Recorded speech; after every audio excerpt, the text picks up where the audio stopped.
weapon.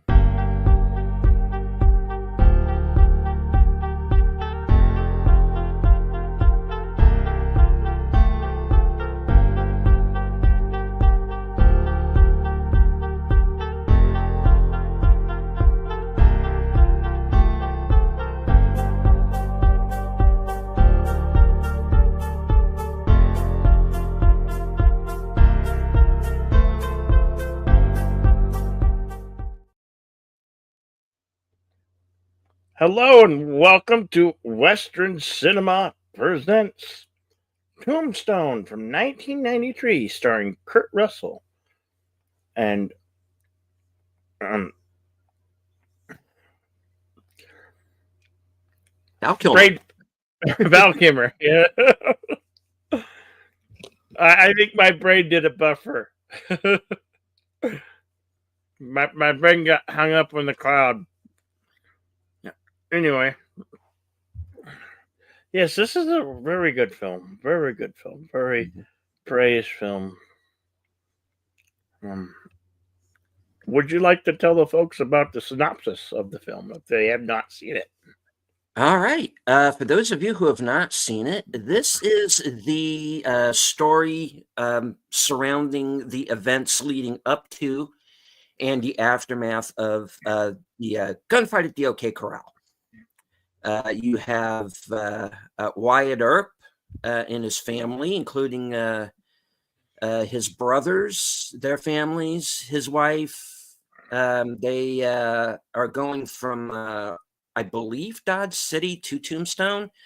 They are no longer lawmen. You know, they just want to kind of go about their lives. And fate kind of, intrudes. And along the way, they meet Doc Holliday. And together they wind up battling the Clanton gang. And Johnny Ringo and Curly Bill and all those guys. And that's the story. This is a fun, kind of straight up, no BS kind of action Western. And it last year turned 30 years. So yeah. Well, that would have been on 2023. So oh yeah, so because I believe it came out December of 93. Anyway, let's say hello to some people and our friends in the chat. Connie Clearly, our Blue Wrench lady, the bird lady of YouTube. We have Curtis Shelby, the tired midnight blogger.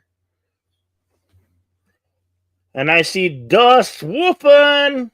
Good to see you. And Ingma Service says he made it. Yes, you did. We're about to start. And Caveat Ties. Good to see you, sir. Ties. Yes. Okay. Words and Pictures. Our friend from across the pond. Always good to see you, my friend. Okay. Let me get the Cosme link up on my side for those of you who are watching on my channel. The Cosme link is at the top of the chat. You could also follow along with your own copy. I do want to remind everyone that due to YouTube's copyright guidelines, we cannot share the movie with you live as much as we would like to. Unfortunately, we're not like some of the other channels where they're allowed to show films uncut. Tombstone is not public domain yet. So you will have to either follow along live with us on Cosme or follow along later on with your own physical copy. All right. So you tune to the screening room, and I'm going to push play. Here we go. 5, 4, 3, 2, go.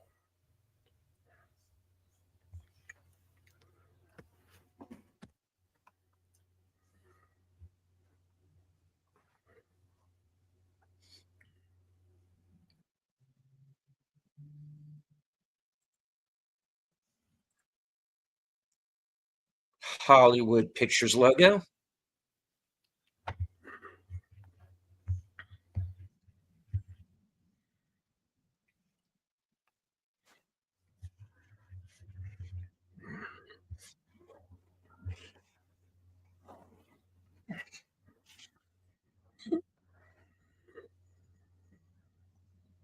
Synergy Pictures.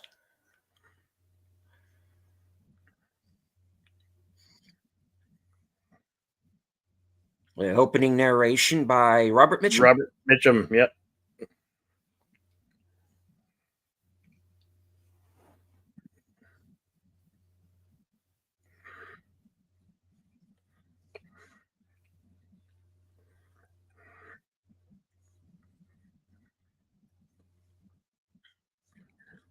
This also stars the late, great Bill Paxton.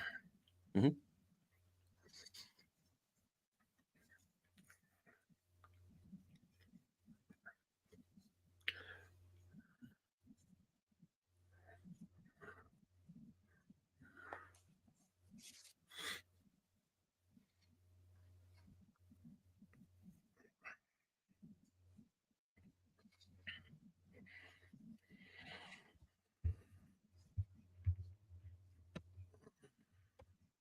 Yee. Oh, no, sorry.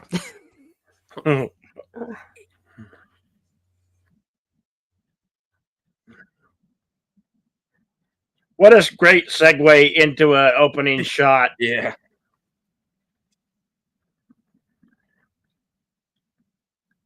And again, almost everything in this picture is exceptional. Cinematography, score, casting, wardrobe, just nothing short of amazing.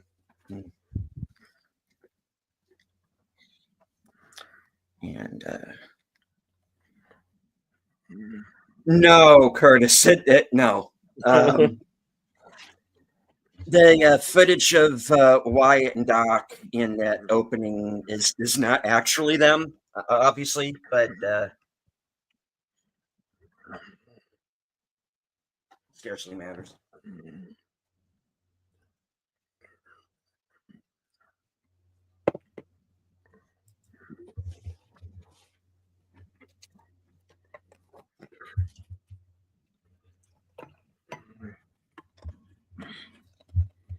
And of course, you get some of our villain. You get our villains here. You see the late great Powers Booth as Curly Bill, Michael Biehn as Johnny Ringo, Michael Rooker as Sherman McMasters, who has a pretty interesting character arc in this on his own, really. John Corbett, who you might remember from Northern Exposure.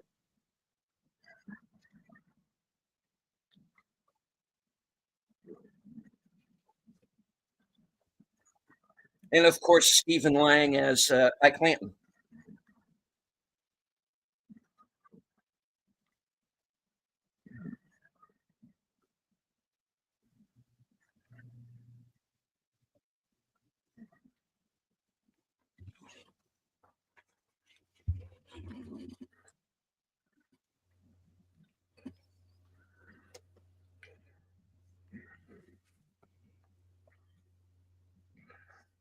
You listen to the soundtrack as 50s, 60s Western feel, some classic Monaco tracks. Quality music. Thank you, Words and Pictures.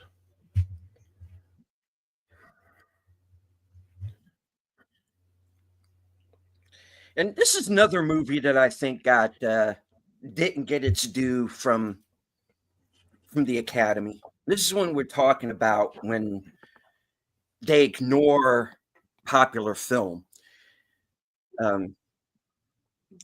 Certainly, the music in this should have been considered. I still say to this day Val Kilmer should have been nominated. Yeah, a really outstanding performance. Yeah.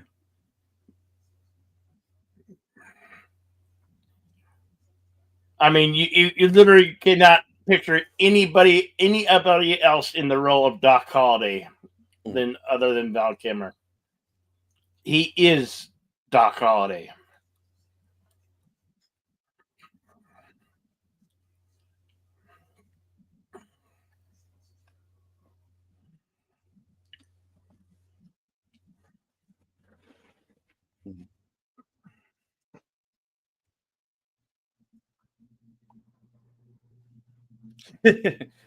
Paul Ben Victor playing a half Mexican Indian. It's kind of funny.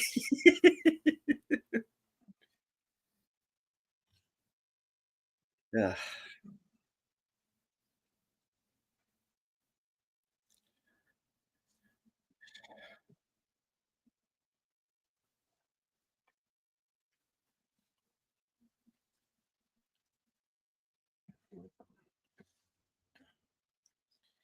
And that's kind of the first idea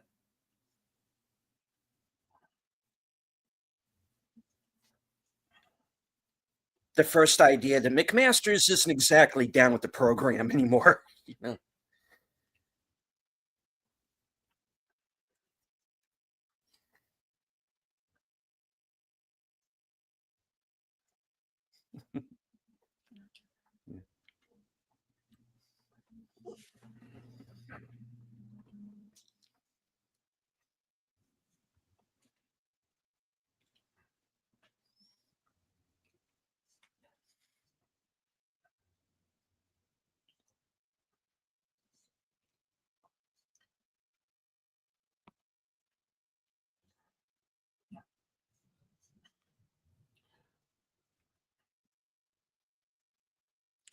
And there comes a point in the movie, and maybe it's just me,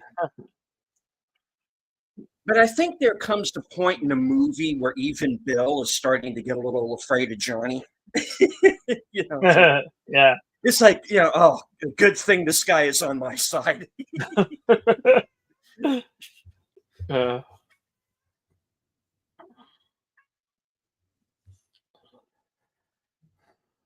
Because, at first he's kind of enabling him, and then after a point he's just like, oh, what have I done?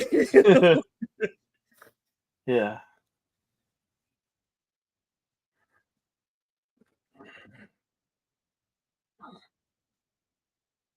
Oh, easy.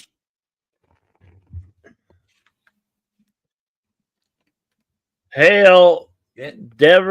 Devil Flyer Momentum. It says it's a great classic Western. Indeed, sir. Indeed. Great avatar, by the way. That's really cool.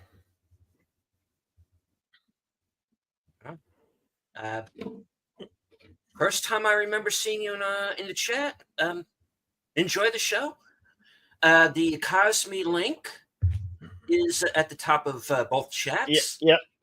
So you can follow along with us as we watch the movie.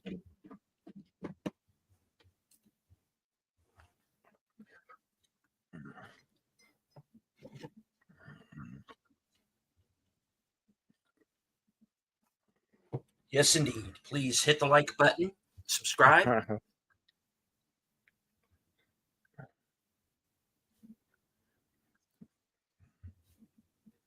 I just recently, little news for those of you who follow my channel. I just this week hit 5K. 5K. So actually, while we were on the air doing our Thursday show. Thursday show.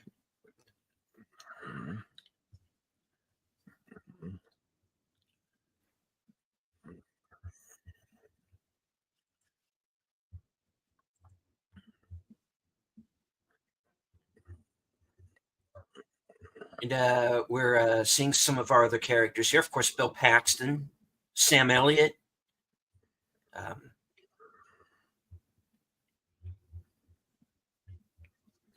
Dana Wheeler Nicholson, who you might remember from Fletch.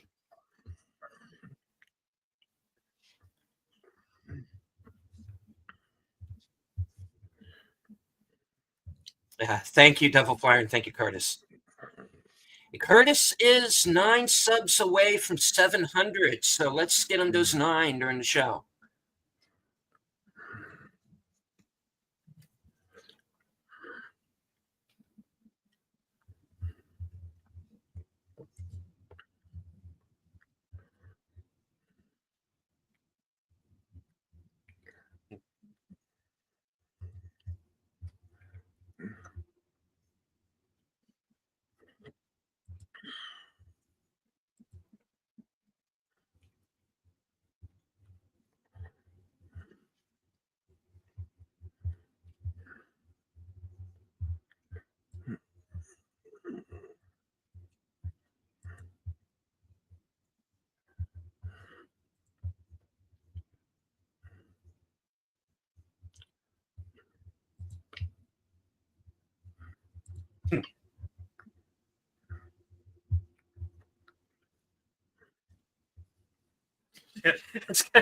Yeah, that's again the way the brothers kind of subtly disagree on things, especially when it comes to Doc. Wyatt's like, I miss my friend. Morgan's like, I like him, he's funny. And Virgil's like, yeah, fuck that guy.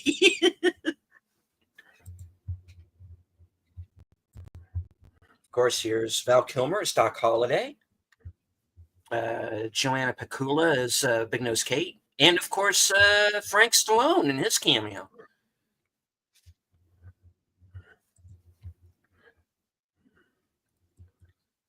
They're not the Curtis Shelby, there's his YouTube channel. Please go over there and subscribe if you're not already. Our good friend, the Tired Midnight Blogger.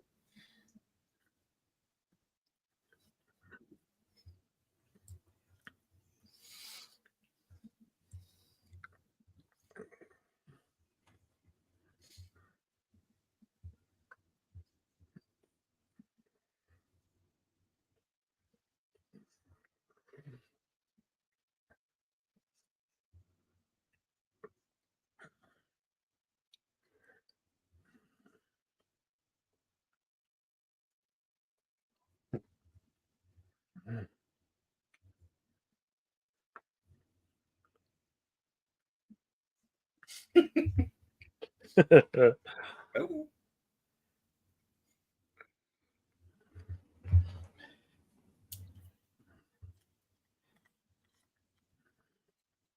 In the immortal words of Jack Nicholson, as Jack Napier, aka the Joker in the 1989 Batman, you better be sure. Oh.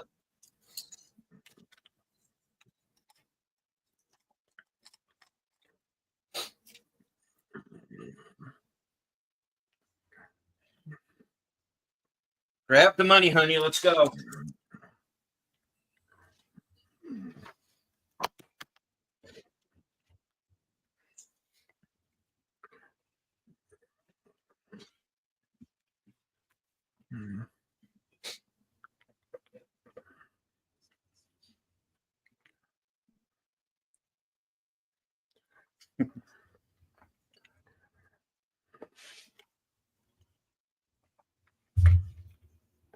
It's going to clear up the whole I don't know what you would call it, speakeasy or just a saloon with gambling.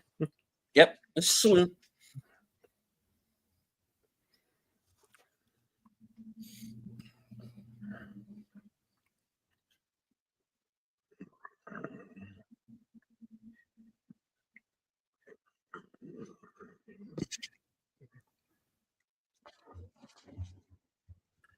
Timestamp is 14 minutes and 20 seconds. We are watching the theatrical edition, which runs for 2 hours, 9 minutes, and 36 seconds.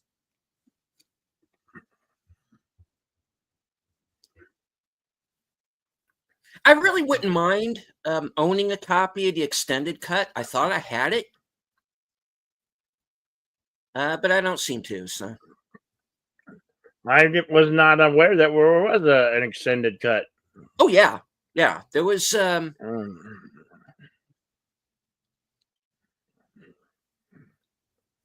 other scenes that got cut, and I'll be bringing those up as we go along.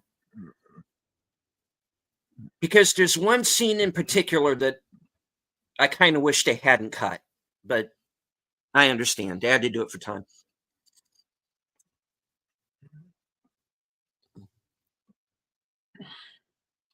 It always comes down to runtime. Yeah, yeah. Because this would have been a near 3-hour movie if they kept everything.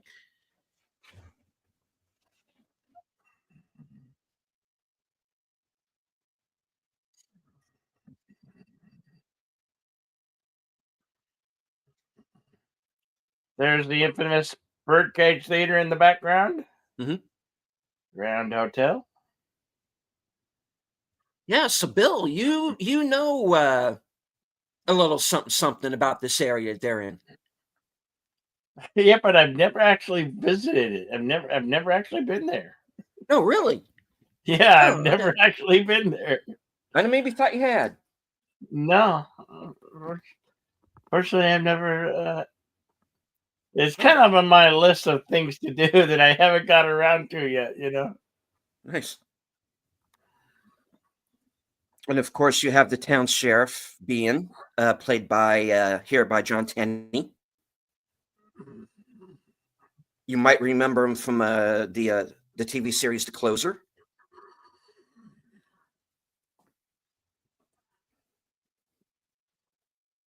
This is one of those movies where everybody, even in the Is bit parts, somebody is somebody. Yeah.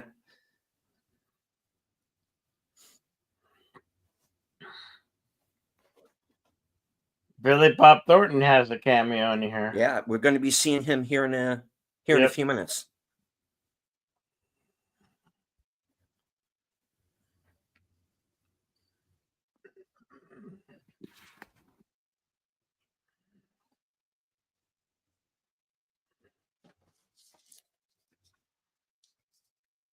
But they start off getting along.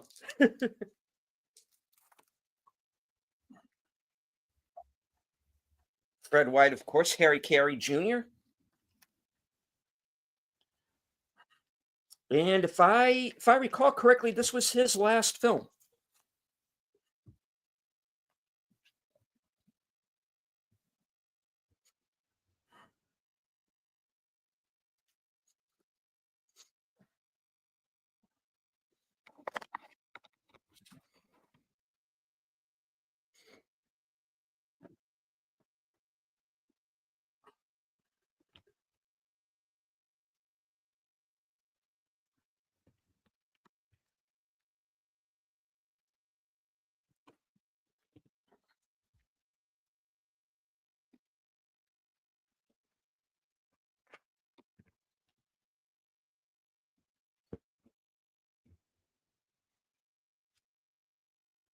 Mm. There he goes.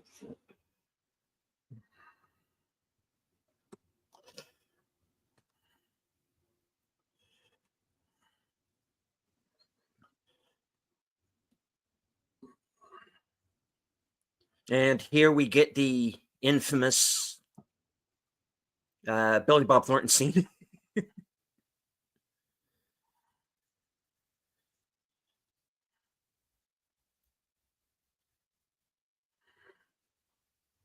What's that show he's on now? He's on that the Landman.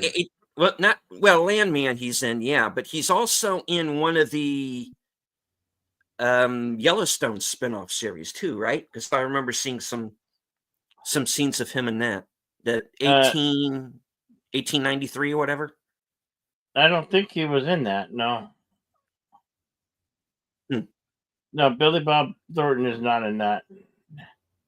Oh, okay. Well, maybe it was the other one then. Just the only thing I know that he's doing that's Taylor Sheridan is that Landman new series, which Oh. I have yet to look at.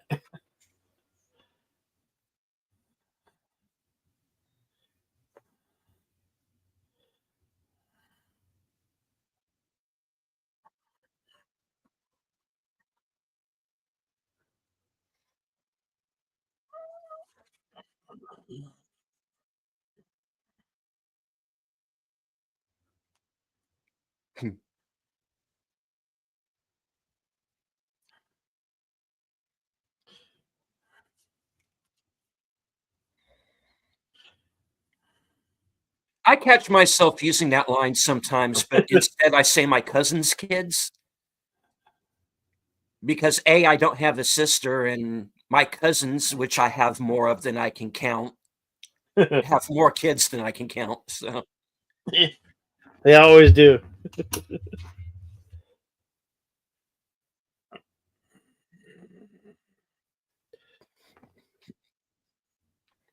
get in a smoke wagon and see what happens.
Where you going with that shotgun? Obviously.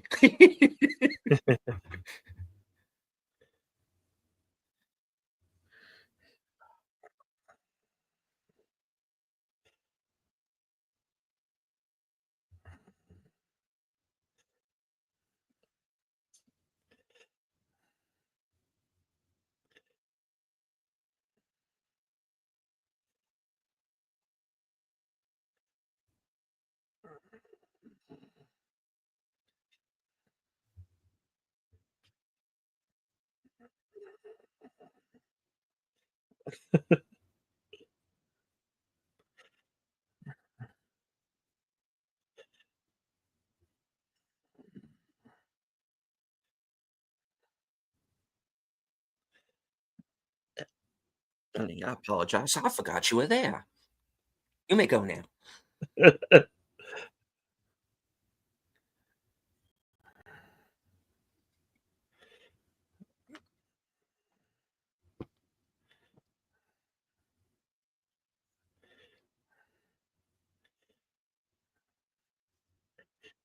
Yeah, you might have been a dead man. Yeah.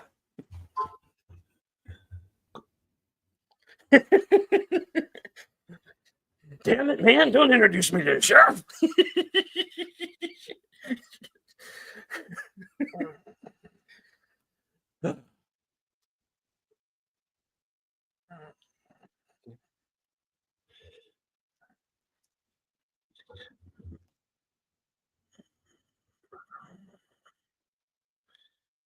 Yeah, we barely we just got underway. Radioactive. Oh, hello to Radioactive. We're exactly 24:10 into the 24 minutes 10 seconds into the film.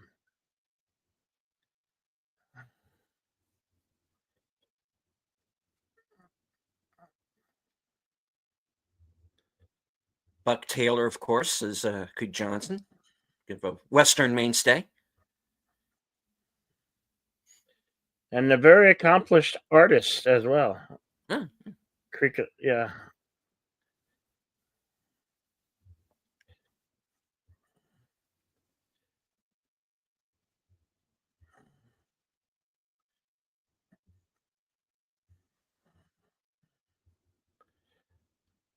Yeah, he grazed you.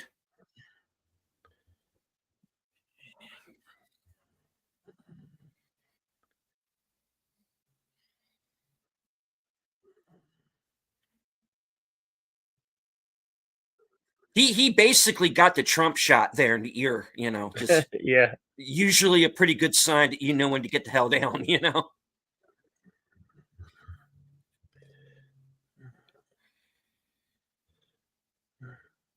Of course, You there's once Billy vis- Zane. Um, yes, folks, he did at one point have hair. And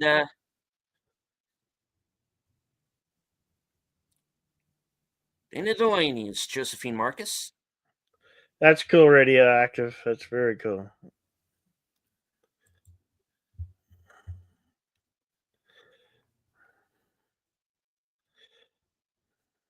Oh, cool.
And you get Jason Priestley there, who's the deputy sheriff. Um, he actually has a lot more to do in those deleted scenes I was talking about earlier, which I'll talk about more when we get to that part of the film.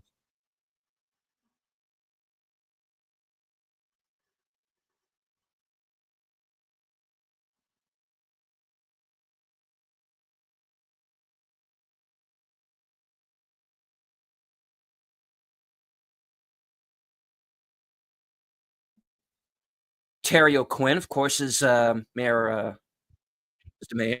and of course,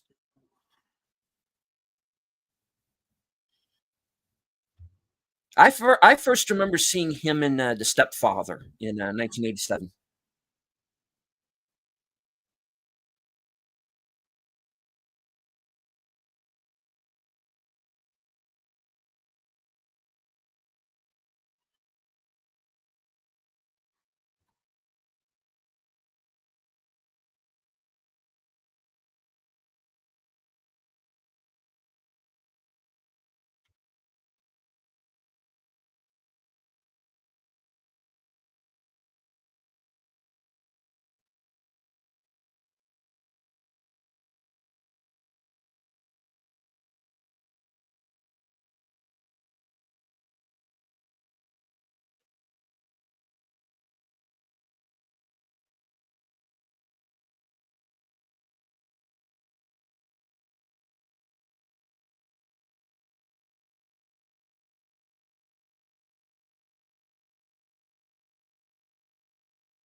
And Bill's all like, right, wait, what?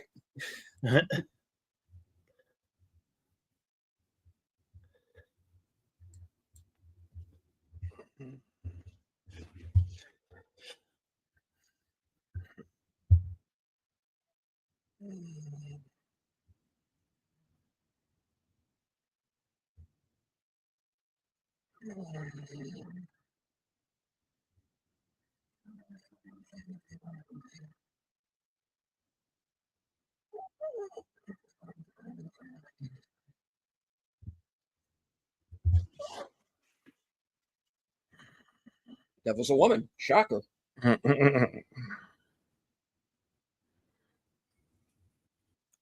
didn't hear that, Al. You didn't hear that.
That sounds like some people we might know or not know.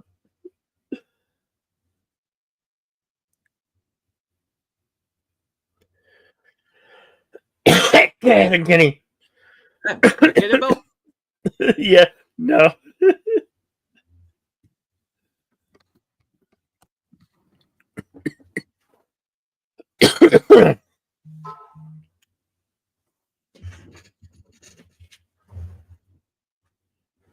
Oh man, you're right. The other one's Al. I keep getting that backwards for some reason.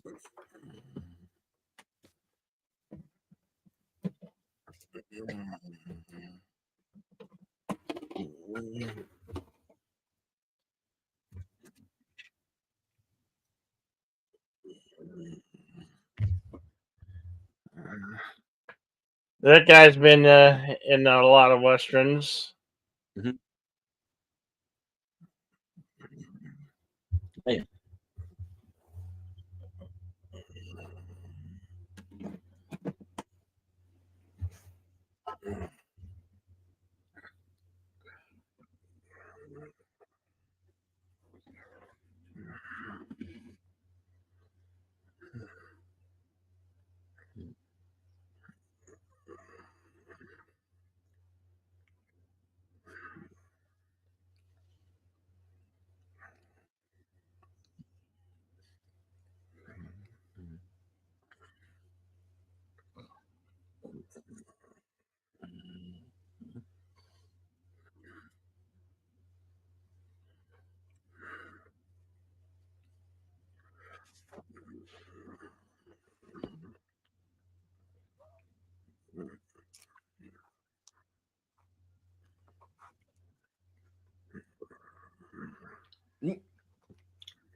Speaking of devil. Yeah.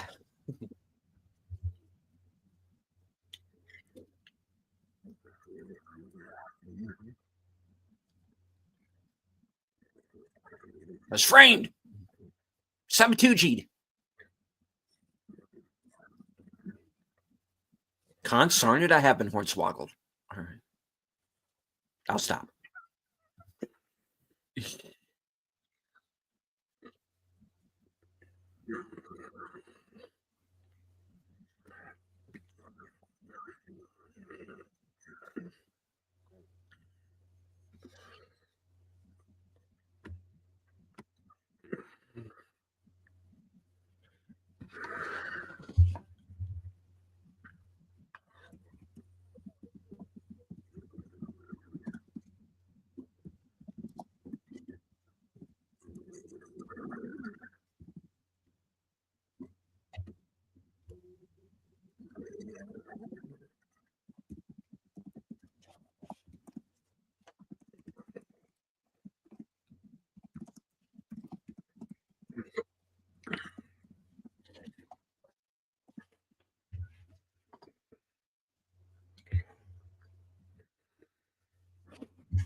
Huh.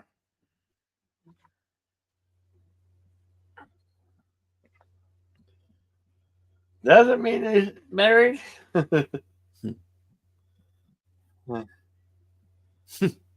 Here comes trouble.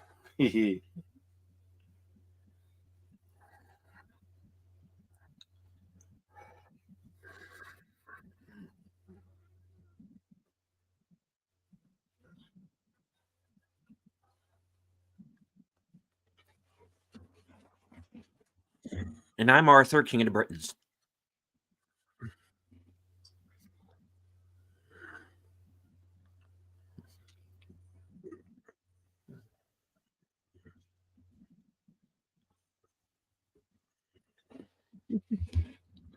Yeah. Tell me about it.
Well, she's more than just an actress. She's obviously an accomplished writer.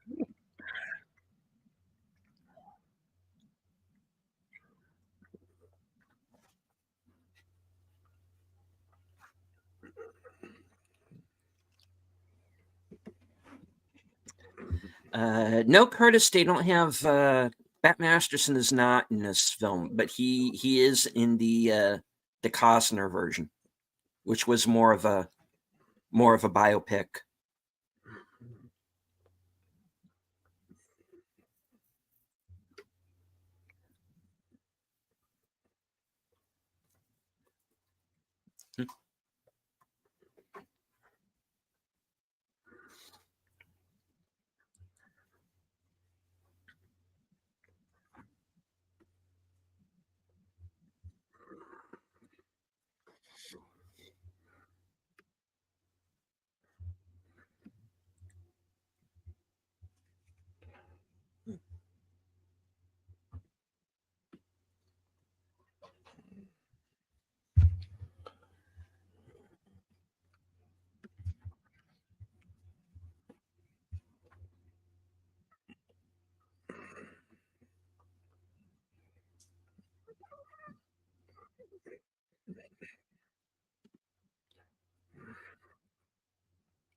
Hello, welcome, Lady Mist. Good to see you.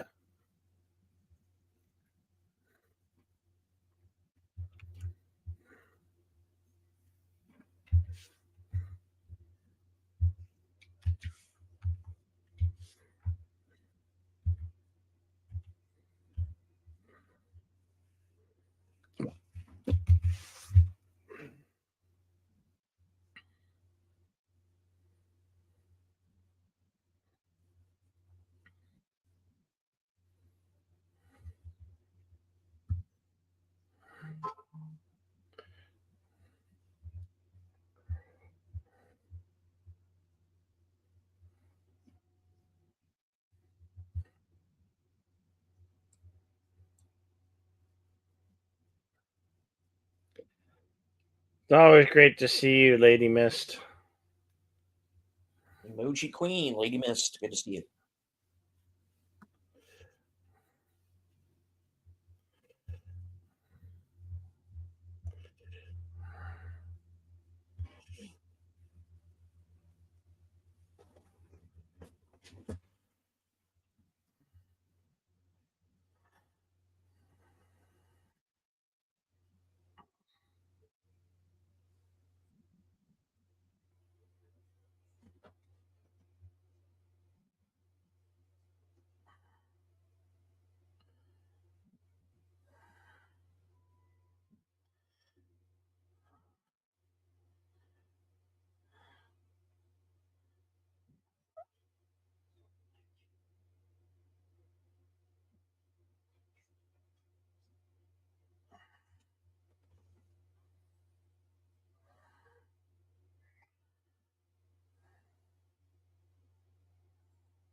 Almost forgot that Charles Hayden Church is in this. So many good actors.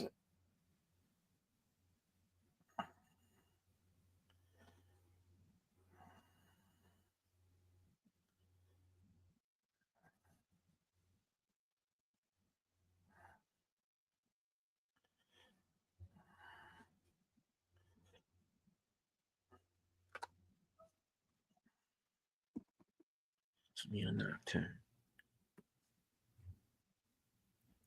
No. Frederick fucking Chopin.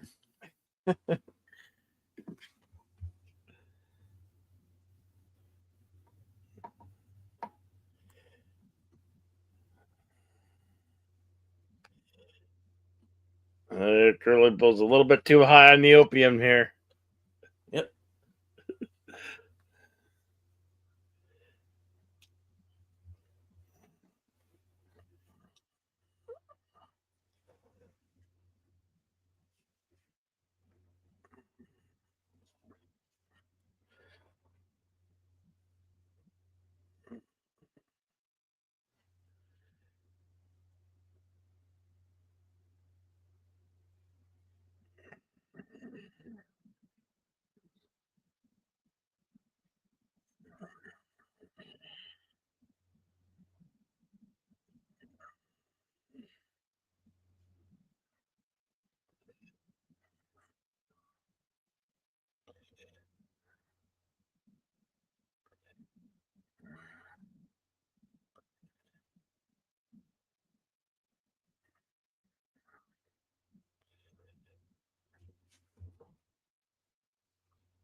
That boy actually trying to shoot the moon.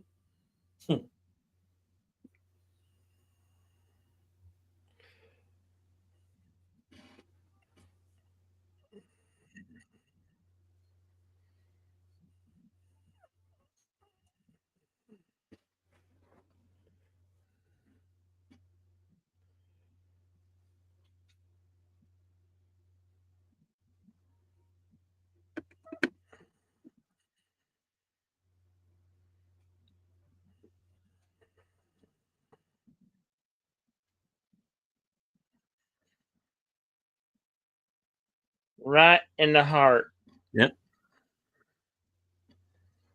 So close, you set him on fire. Now, this has been a bone of contention, even now, of whether Curly Bill meant to shoot Fred White or not. But The point is, he did. Either way, still responsible.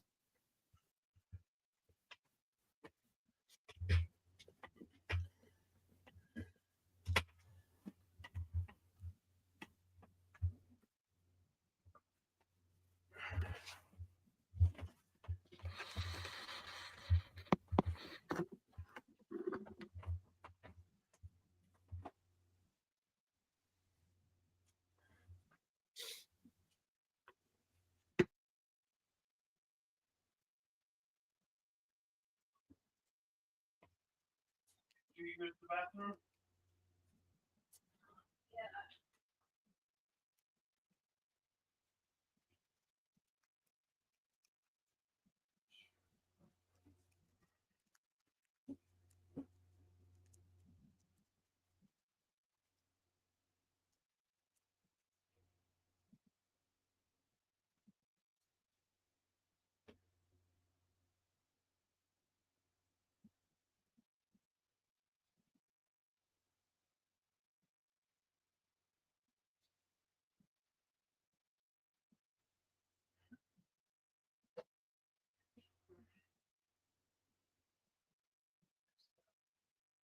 Two guns, one for each of you.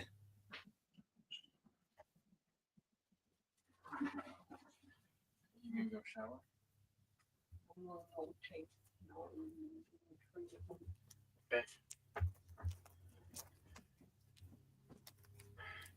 See you later. Well, what?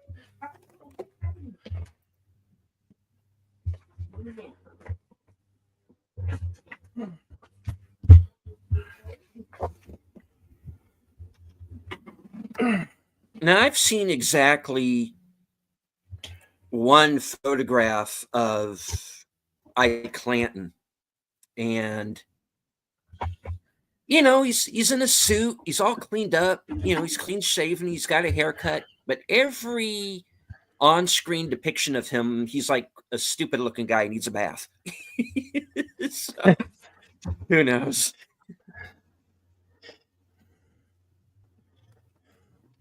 Can you head music band had a lucky escape? Yes, they did.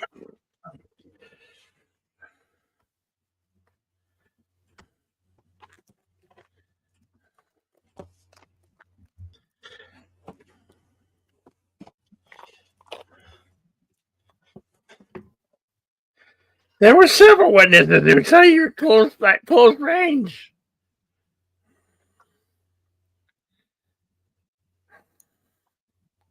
He might have been too scared to talk, too.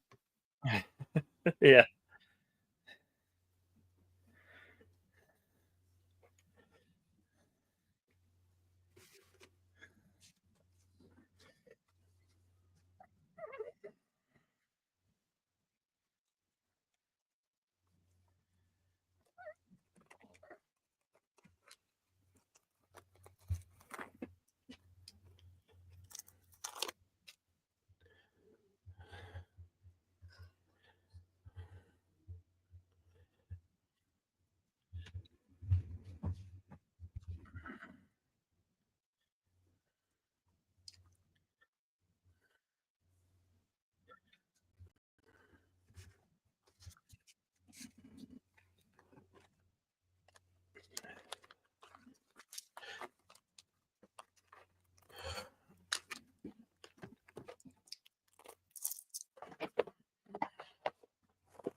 No, you were not in a hangover. That was Bradley Cooper.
Try to tell that to them in Texas. Yeah.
Excuse me.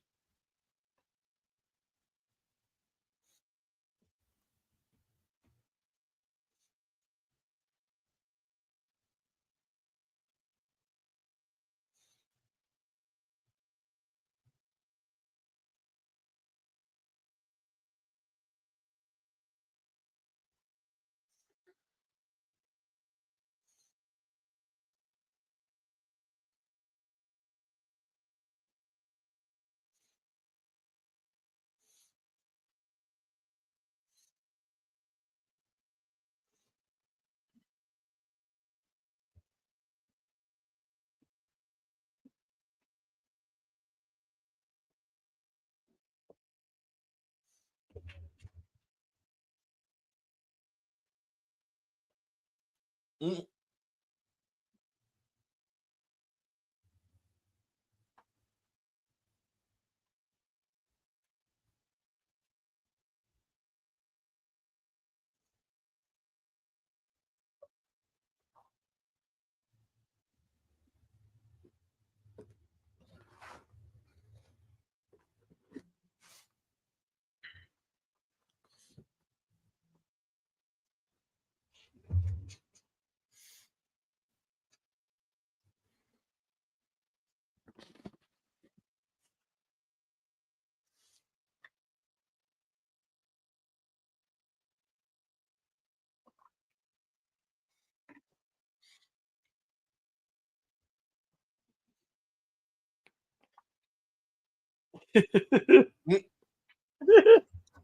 Let's have a spelling contest.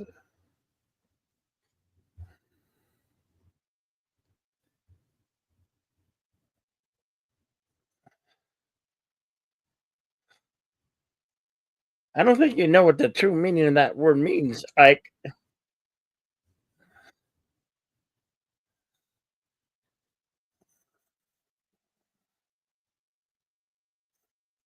You pimp.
Verge didn't like that threat.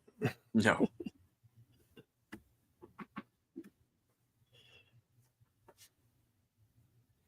So Ike's sleeping off his drunkenness in the jail cell.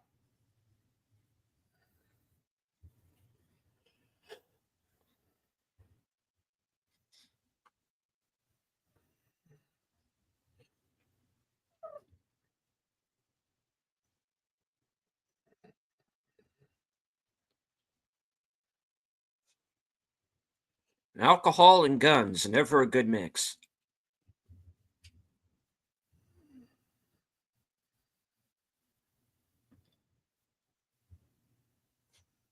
The lawman?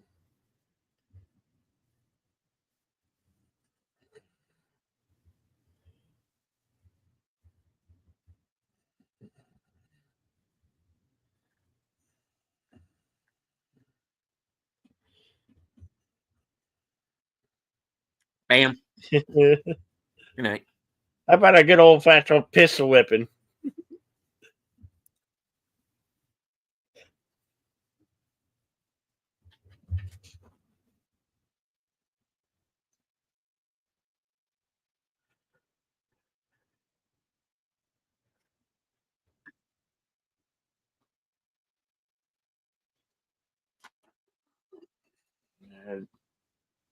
It was at that point that Wyatt Eppers realized they had just done fucked up.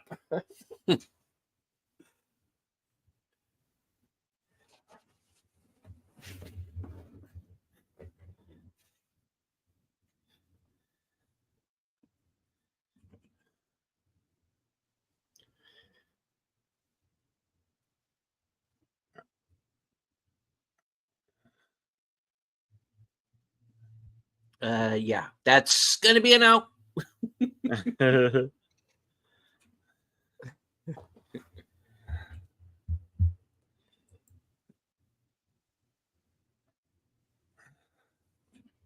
About to win the Darwin Award. Yeah.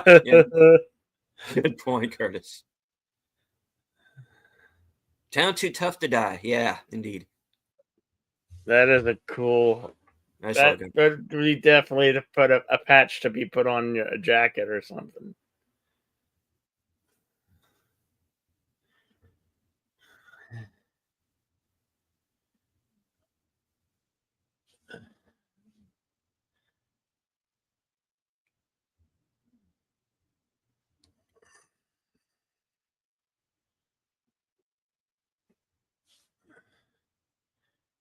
Yeah, you're doing it for the money. Well, Come on. so's he in his own way. Yes.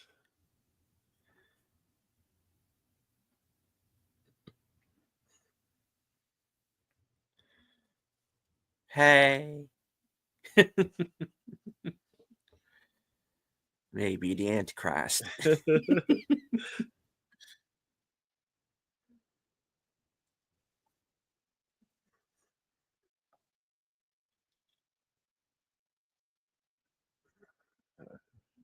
Wait, what did that say? Equal of something regardless of sex? Mm.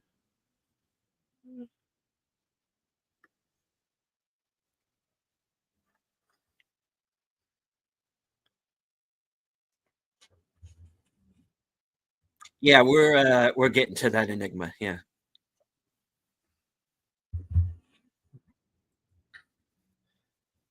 Our timestamp is 1 hour, 8 minutes, 39 seconds.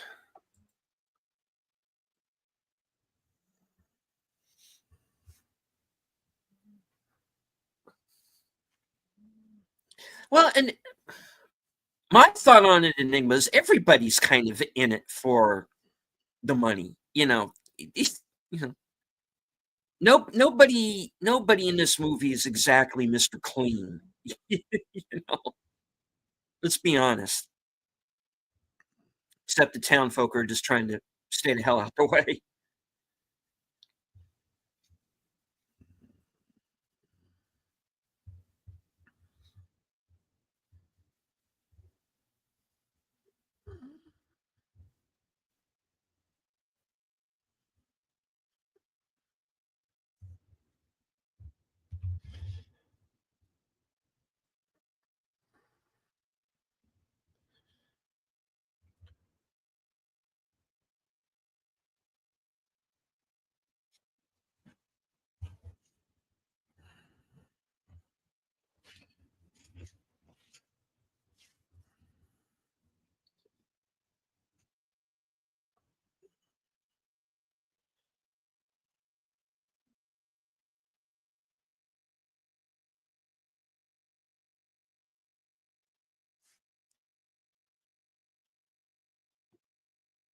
Yeah, I actually brought that up earlier, Enigma. It's one of the great Oscar snubs, I believe, that Val Kilmer didn't get nominated for this.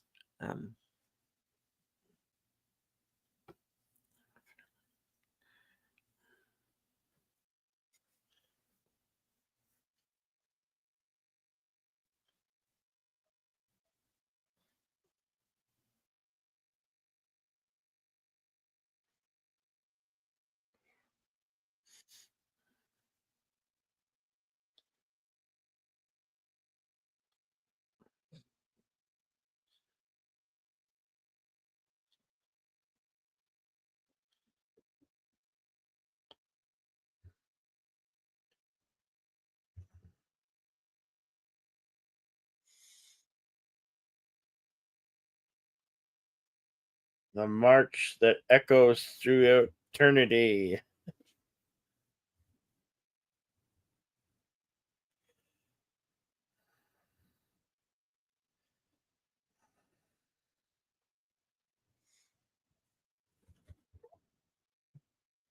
Damn kid.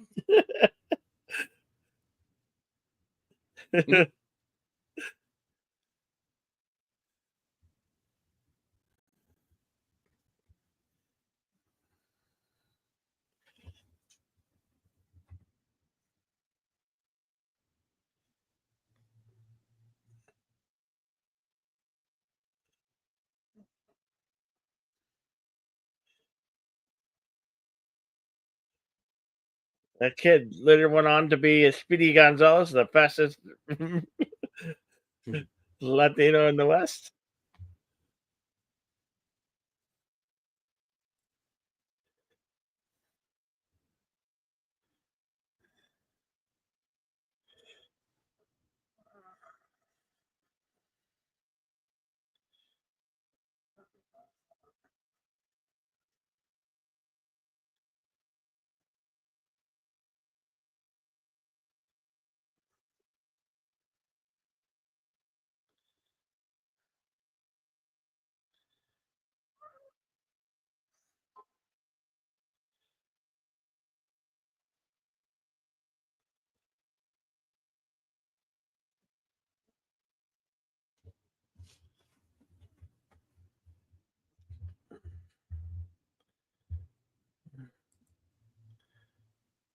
He's HR. Shoot him.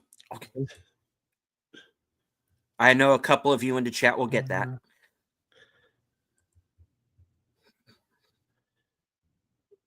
Here we go.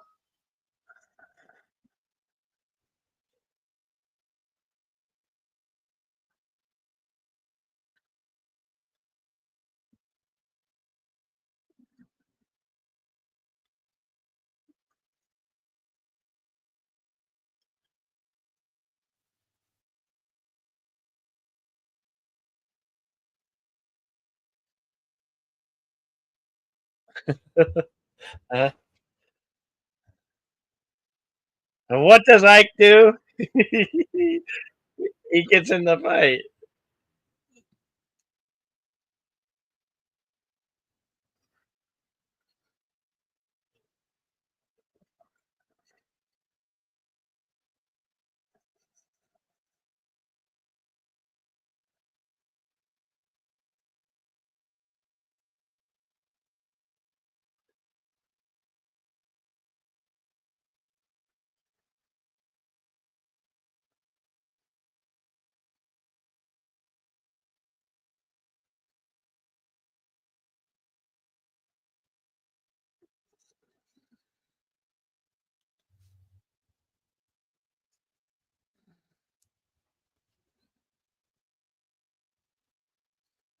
Well, there you see if you do.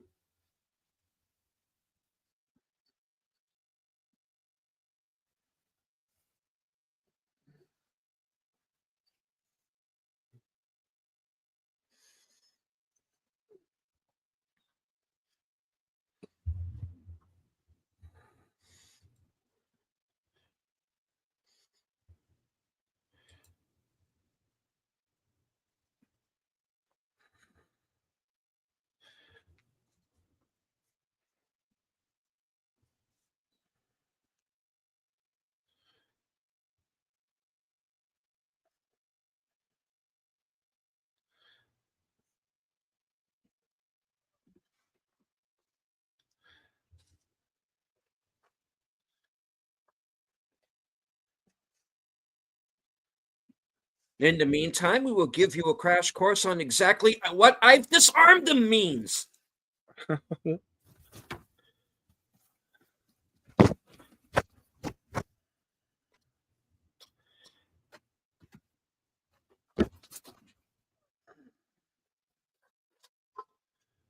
Oh, hello.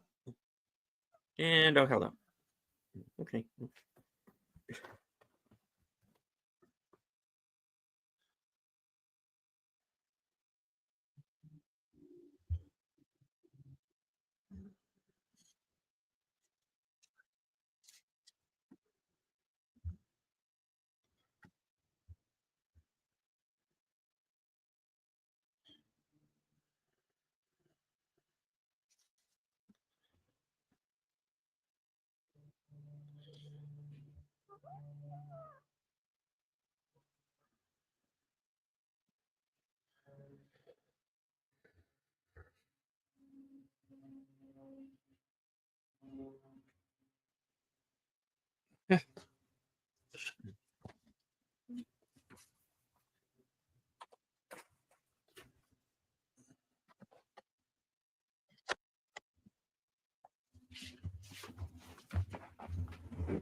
Mayor pleads for support and gets upset. Yeah, it's government for you. Yeah.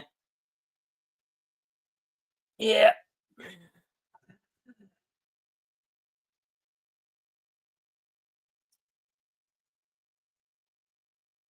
But the problem is, this is about to blow back on everybody.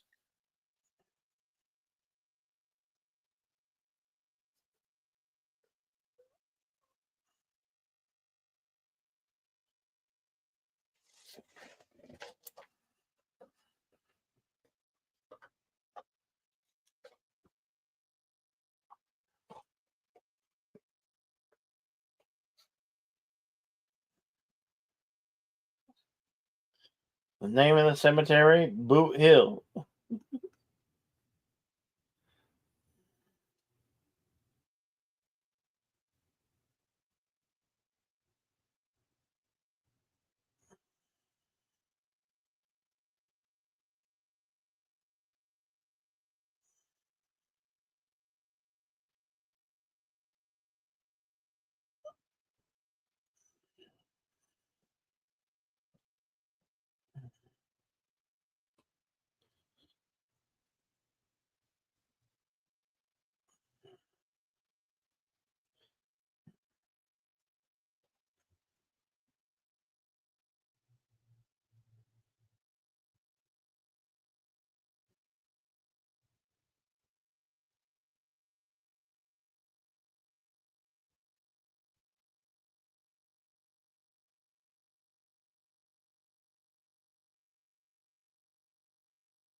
She had to play for blood.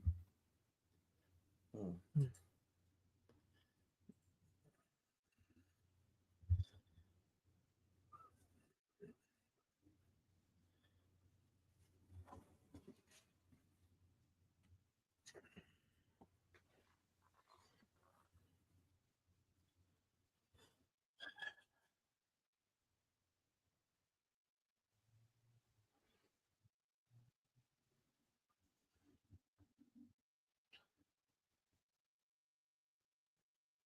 course, they're not kidding. He might actually be drunk here.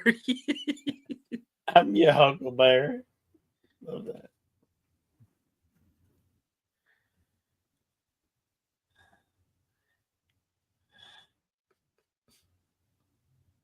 that. I think Val Cameron might have threw that in there. That was not written. I think that was a. Yeah, probably. I'm your Huckleberry.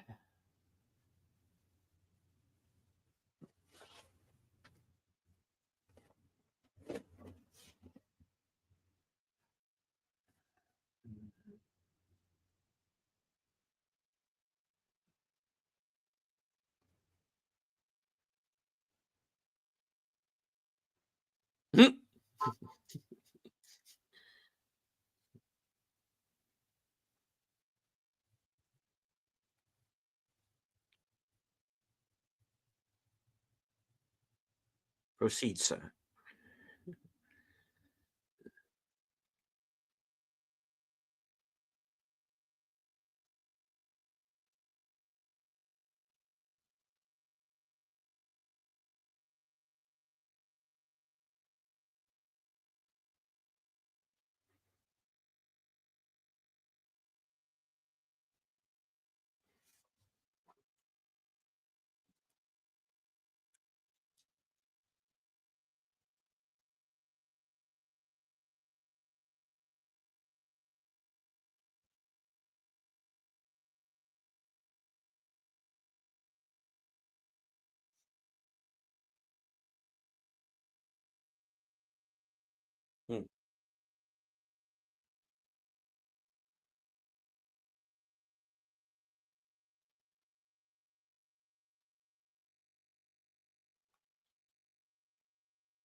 Does she look like she's okay?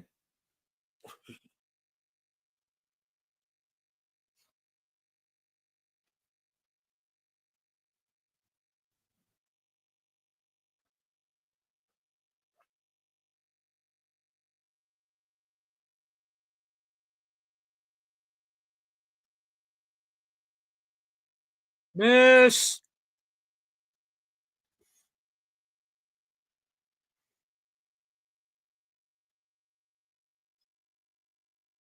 I'm so fracked up on laudanum, I didn't even move. Damn, Maddie.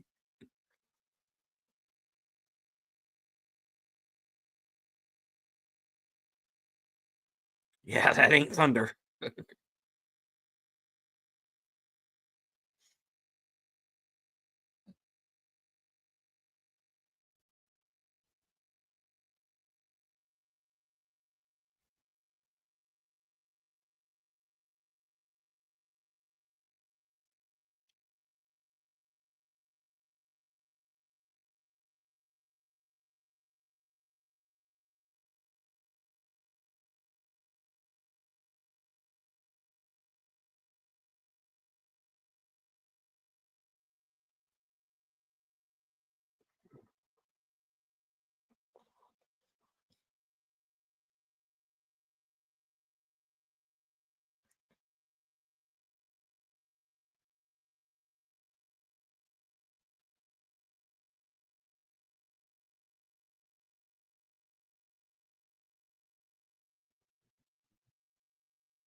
some trace evidence. Mm-hmm.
Mhm.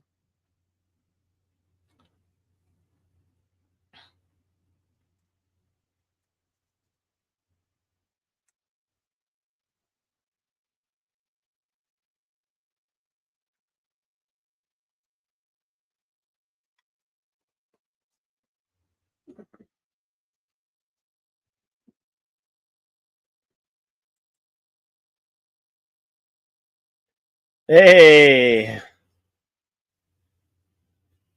Yeah, I know we're being a little bit too loud over here. Box office baller. We'll try not. We'll try not to keep it so down. Yeah.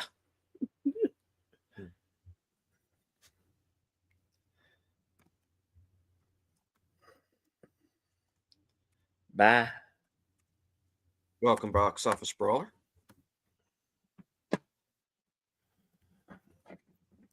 We are 1 hour 31 minutes 45 seconds. You can join us on the Cosme link at the top of the chat.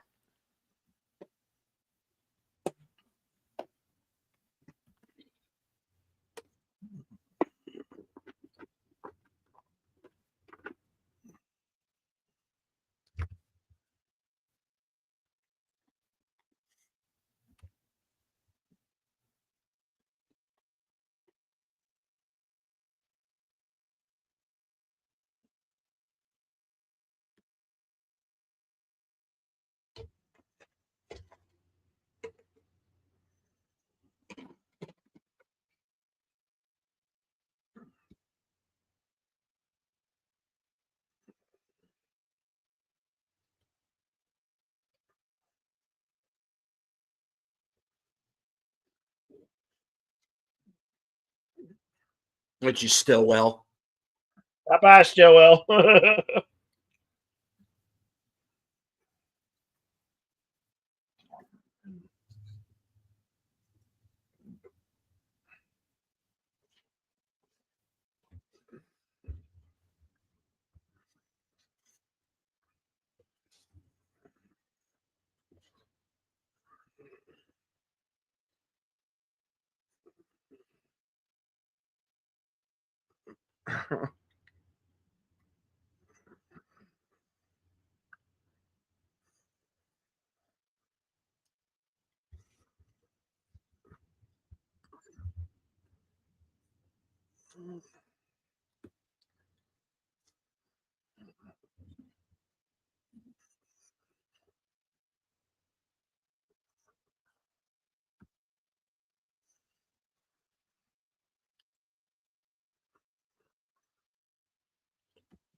Pretty sure that was right in the face. All means move.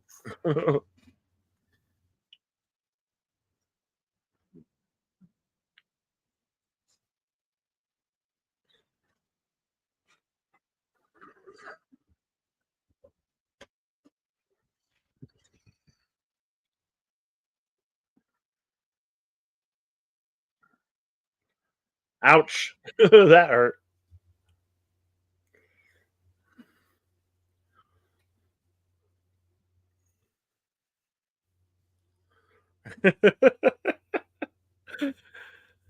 Thank you, FKH Tim.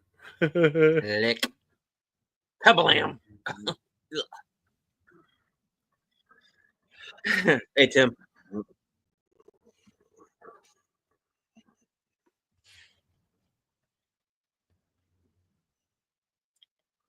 Oh yeah, we're watching the movie on Cosme. We would like to air the movie live. Unfortunately, because of copyright, we can't.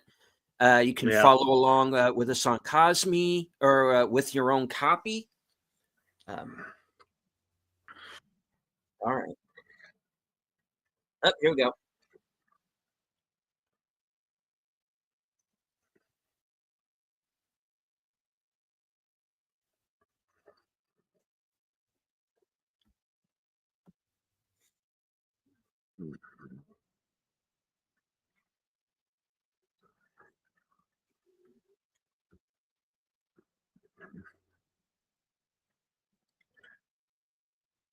And I like to point out that this is the better no versus the Lucasm no.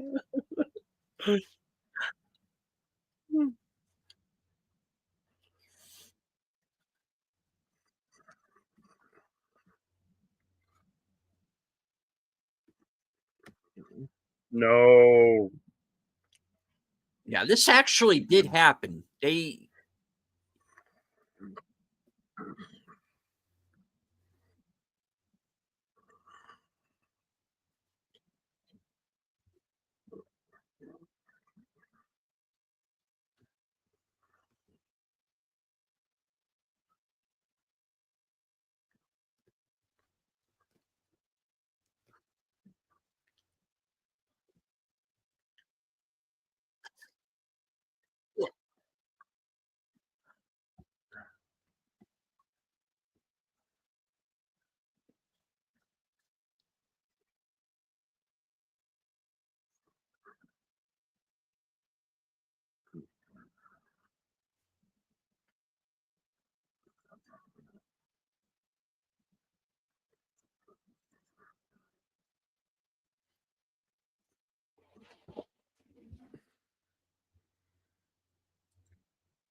now the deleted scene, one of the deleted scenes anyway, is Jason Priestley tracks those guys down and takes them both out. He's it's pretty brutal the way he does it too.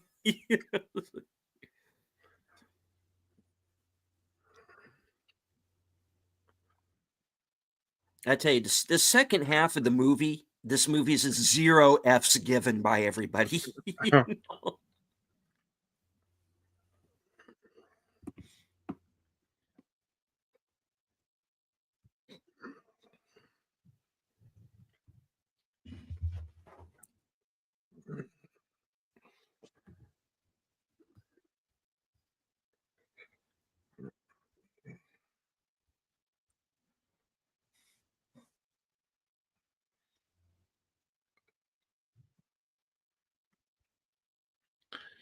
played by Charlton Heston. Mhm.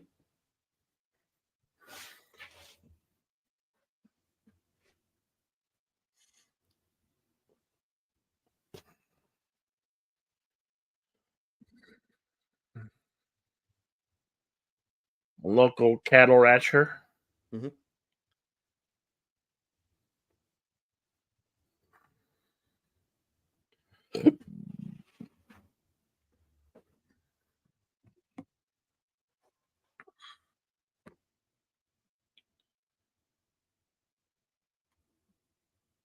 We have done The Searchers, FKH. We did that one about a year and a half ago, I think. We've been almost through the entire John Wayne catalog. I mean, there's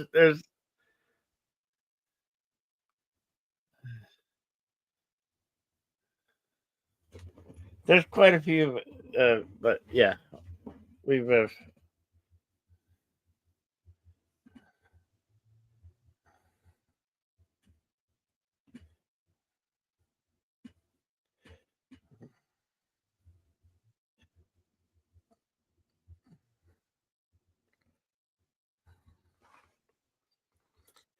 Yeah, I think we all do, Curtis. Yeah, The Searchers was like the 8th episode that I did. That was really, really early on. And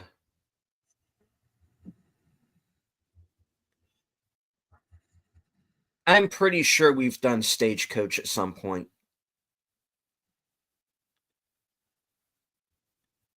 Yeah, we did that one too. Yeah, we did. Yeah. I'm looking through the playlist here.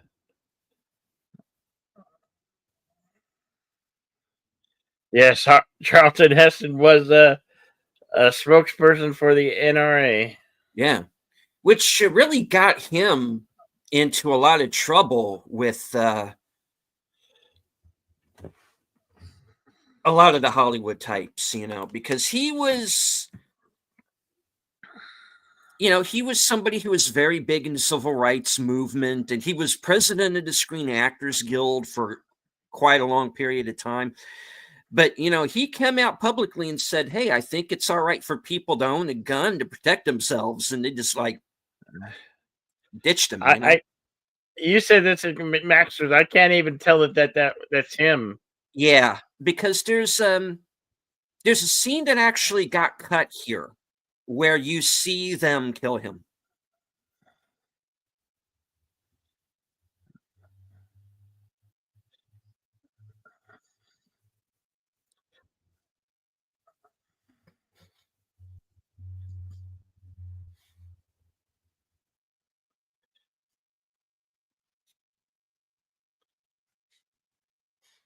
And in that scene that was so brief, you could even tell that it was him.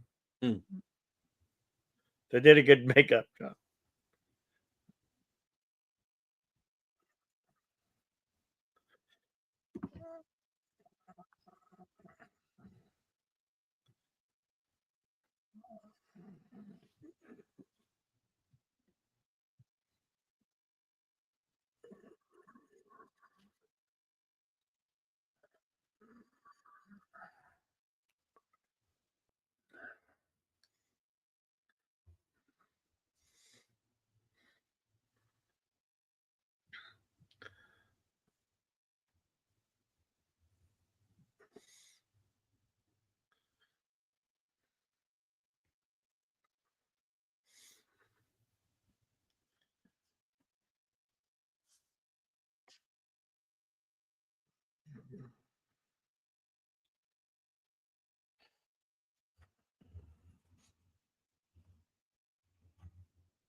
I'm your Huckleberry.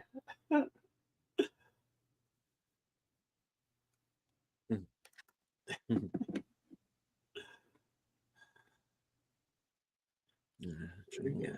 You look like somebody that just walked all over your grave.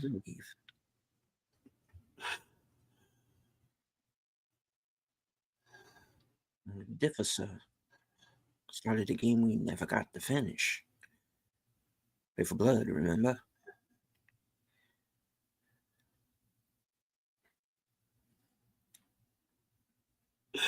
I wasn't. Somebody's scared.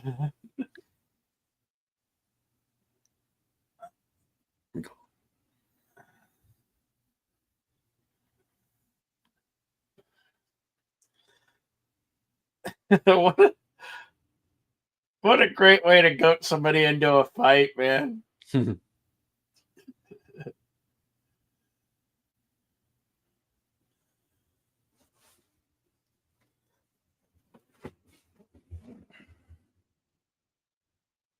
Say when.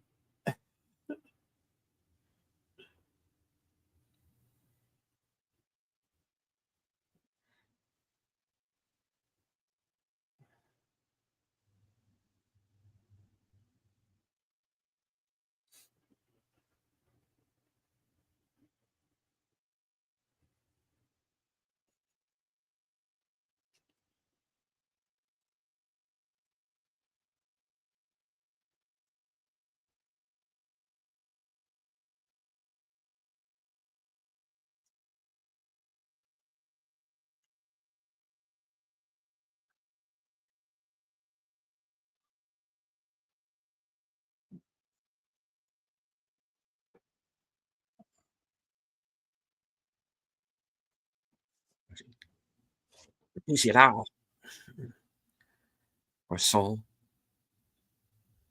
which is too high strung. It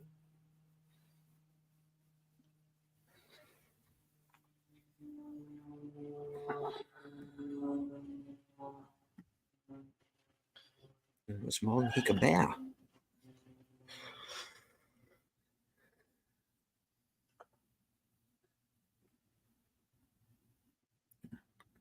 Was quite as sick as I made out.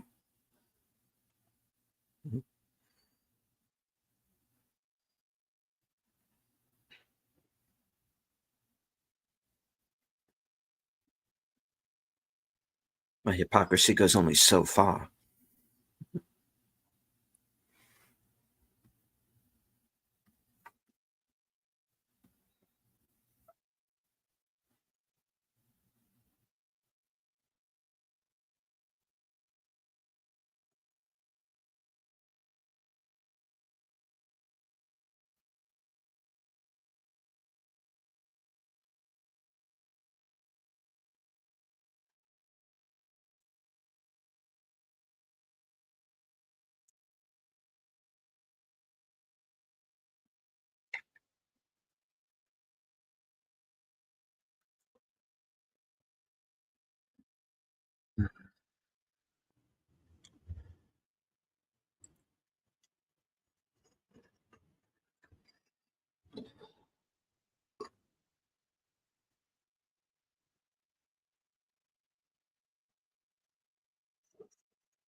The real Fantastic Four.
Hmm.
Hmm.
That's handy.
A mixed wept.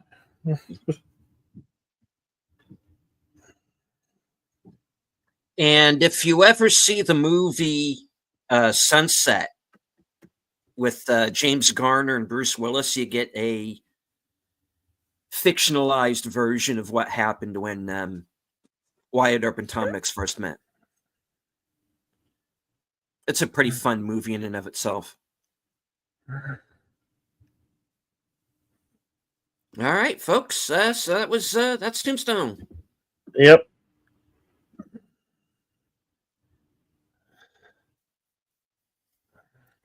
And now for the part of the show I know you have all been waiting for. Consult the scrolls. Now I consult the scrolls. And of course, by the scrolls, I mean IMDb Pro. All right. Tombstone was released Christmas Day, 1993. Estimated $25 million budget, going on to gross $57 million worldwide. The Oscars may have missed Val Kilmer, but he did get nominated for an MTV award for this. All right. Now, I am going to go into a little bit of detail on something here.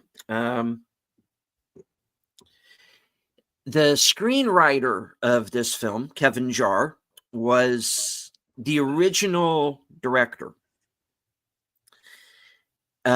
He got fired a few weeks in because he was kind of taking too long and they were starting to go over budget. There were a number of directors, including John Carpenter, who were asked to kind of come in and take over directing. For whatever reason, Carpenter passed on it. Now, there is a back and forth on who actually directed the movie. If it was George Cosmatos, who's the credited director, or if Kurt Russell directed it. And it seems to me to be based on kind of whoever you ask.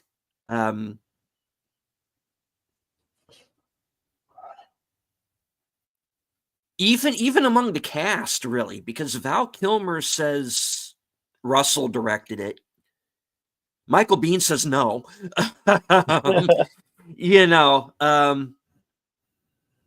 It's kind of a confused situation.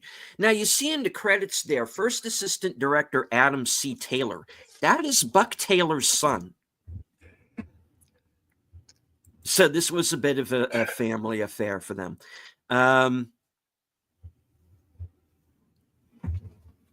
Let's see. There was something else I was going to bring up here real quick. Anyway, I will move on here to the trivia. And the original screenplay for the film is online. So if you ever want to give that a read, I'd advise that. Now, you had Robert Mitchum here narrating the film. He was originally supposed to be in the movie. He was supposed to be Old Man Clanton, but he fell off his horse like really early on in the shoot and was injured and couldn't finish the film. So they ended up having to cut his part out, and he just wound up narrating the film.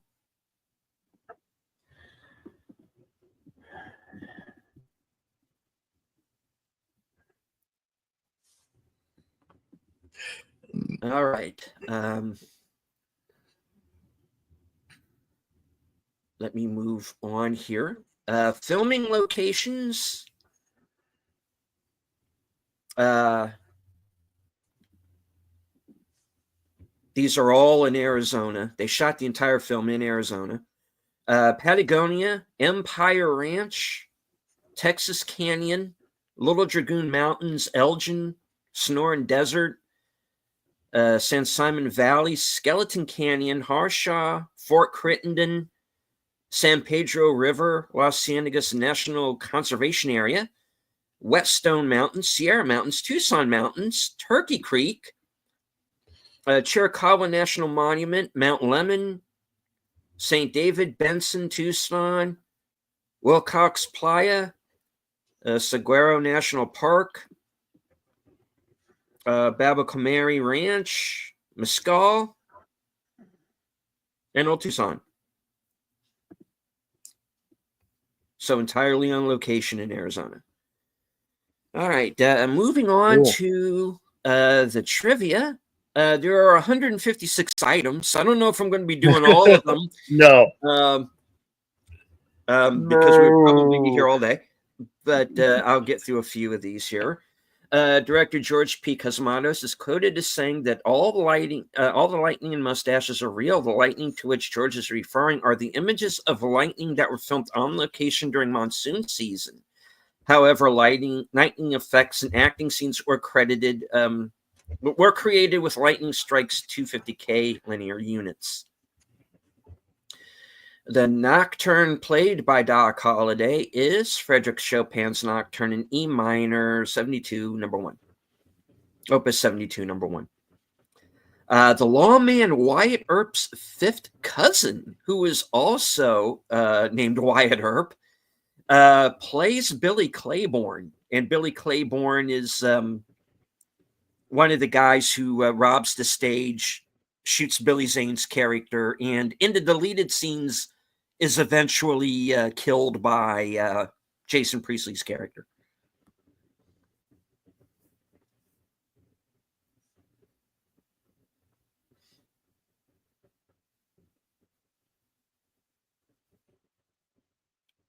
All right. Kevin Jarre began as director, filming all of Charlton Heston's scenes and a few other scenes which were reshot once George P. Cosmatos took over.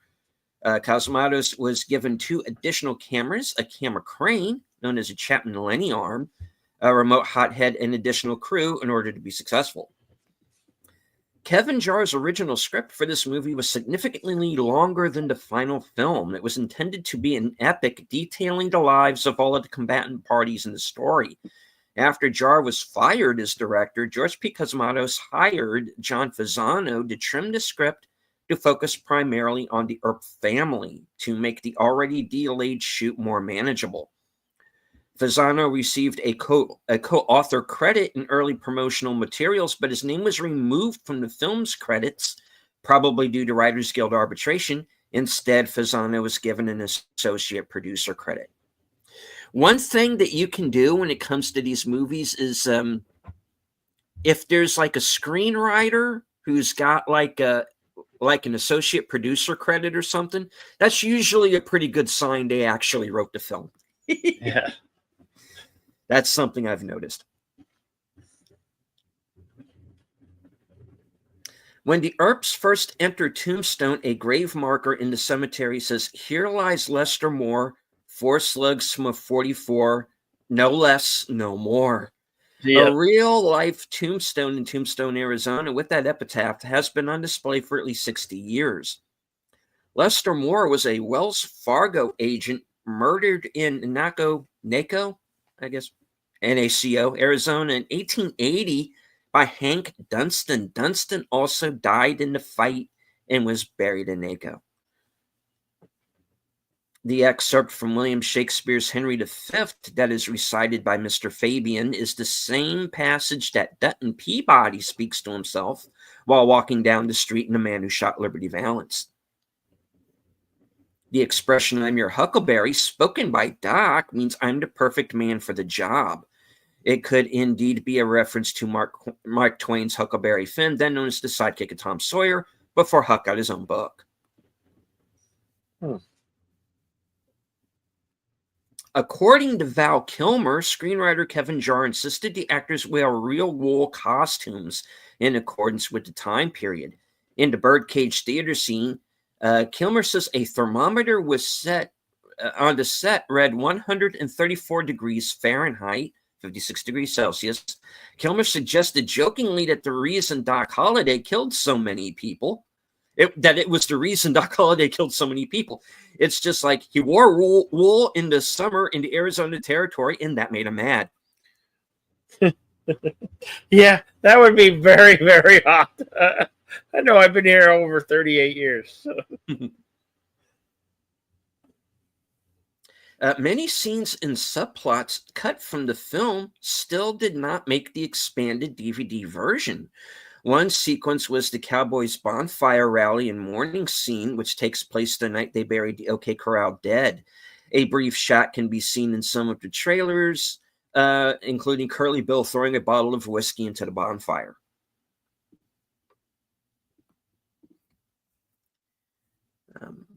Longtime veteran actor Glenn Ford originally signed on as Marshall White. However, poor health forced him to withdraw. The role went to Harry Carey Jr., who was originally cast as a wagon master. Carey was 62. The real-life Marshall White was 31 when he died.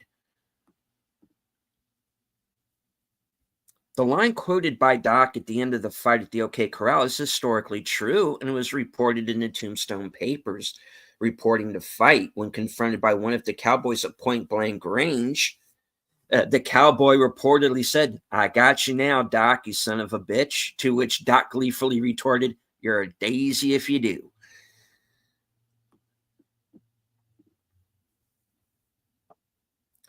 At the Birdcage Theater, one of the cowboys sees the juggler, Professor Gilman, and says, Professor Gilman, I've seen him in Bisbee. He catches stuff.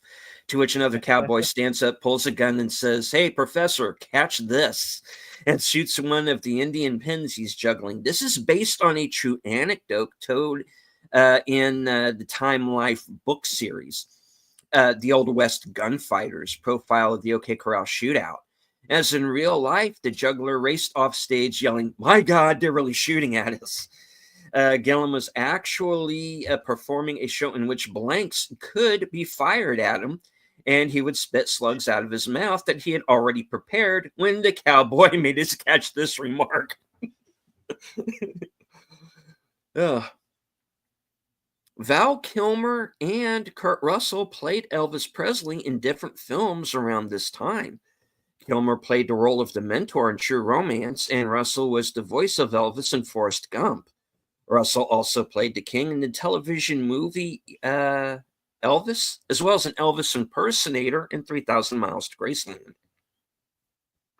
which we did during our Action Theater series. And we've done True Romance as well. Yeah. Jerry Goldsmith was originally attached to score this film, but had to bow out due to scheduling conflicts. Goldsmith personally recommended Bruce Broughton to score the film and was hired by producer Andrew Giovanna and George P. Cosmatos, who were personal friends of Goldsmith. Val Kilmer played Doc Holliday, a role previously played in 3 different 1959 television productions by Adam West, who later became Batman. It was upon seeing this film that Joel Schumacher was inspired to cast Kilmer in Batman Forever. Cesar Romero played the part in Frontier Marshal, and Romero played the Joker in Batman. Good night, words and pictures. Thank you for dropping in. I'm glad you enjoyed the show. Always a pleasure to see you here with us. You have a very good night and get some rest, my friend. Okay. And Radioactive says apparently we are muted. I'm not, so you might want to. Can you hear me? I can hear you. Okay, yeah. I just haven't spoke much, but Okay. I was gonna say that here in a couple weeks we're gonna actually do another Val Kilmer movie on Action Theater, Real Genius. Oh, so right, yeah. right on. All right, Radioactive. You might want to refresh. Okay, going on with the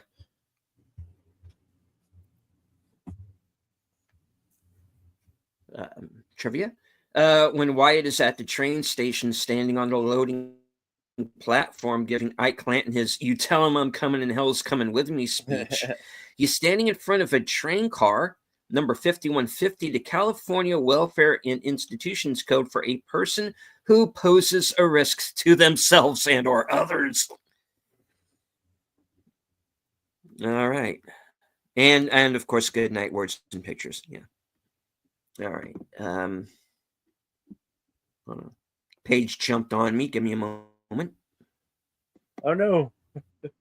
Hate it when that happens.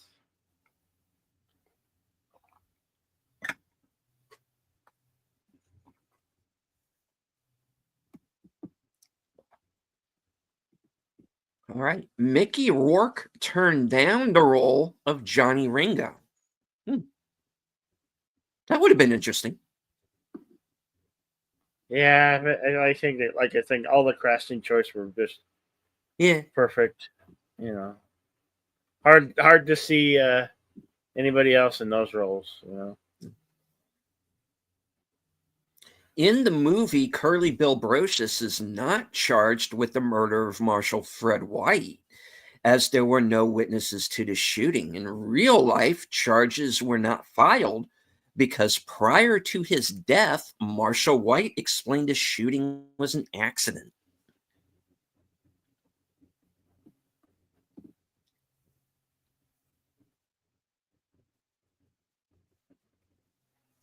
All right. And speaking of that train car, the train car on which Virgil and the wives leave after departing Tombstone is the same train car that Wyatt steps off of in the beginning of the movie, which implies they filmed both scenes at the same time using that train.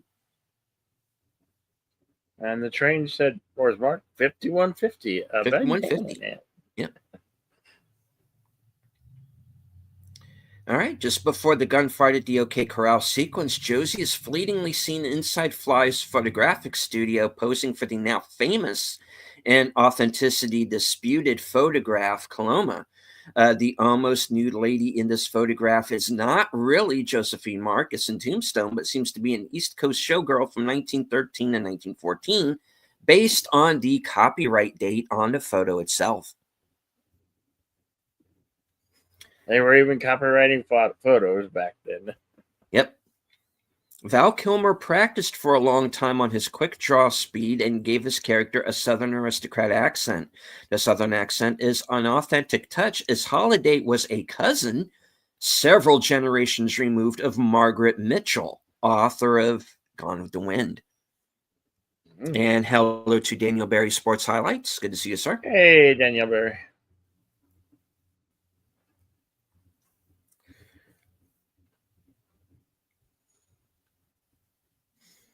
All right.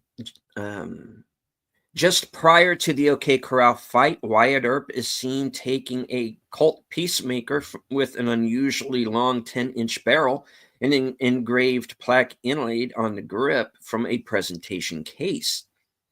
Such a weapon has long been associated with the legend of Wyatt Earp, probably stemming from the story-to-dime novelist Ned Buntline ordered several such guns from Colt and gave them to the peace officers of Dodge City as gifts. In spite of the popularity of this story, there's no credible documentation that Wyatt Earp ever owned or used such a buntline special.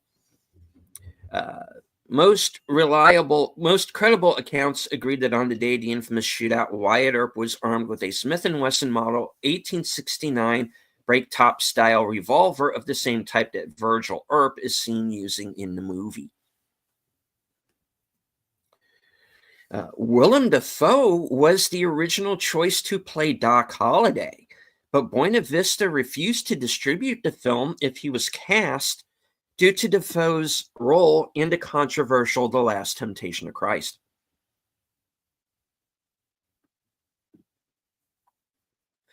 Before being sheriff of Cochise County, Democrat John H. Bean, 1844 to 1912, he lasted a while, served as sheriff of Yavapai County, Prescott, from 1871 1873. Virgil W. Earp, 1843 1905, was nominated as the Republican candidate for sheriff of Yavapai County in 1900. He subsequently withdrew for health reasons. All right. Sylvester Stallone recommended that George P. Cosmatos would be a better choice for directing. Cosmatos directed Rambo, First Blood Part 2, and Cobra. And this goes on to say that Cosmatos was only a ghost director and Kurt Russell was the real director. But like I said, that's been disputed.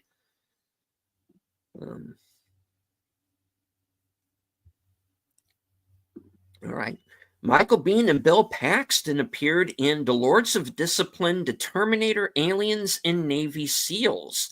This was their fifth and final on-screen appearance together.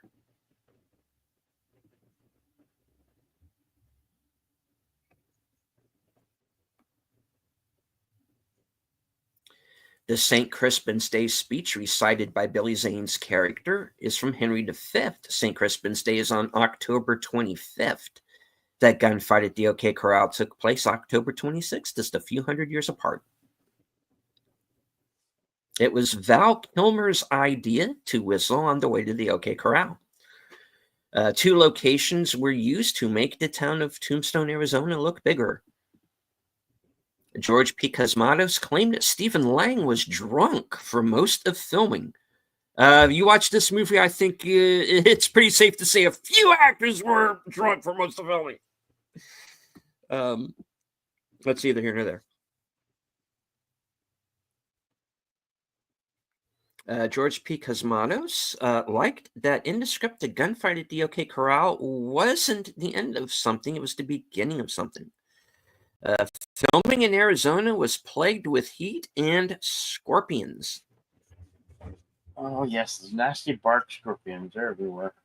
Not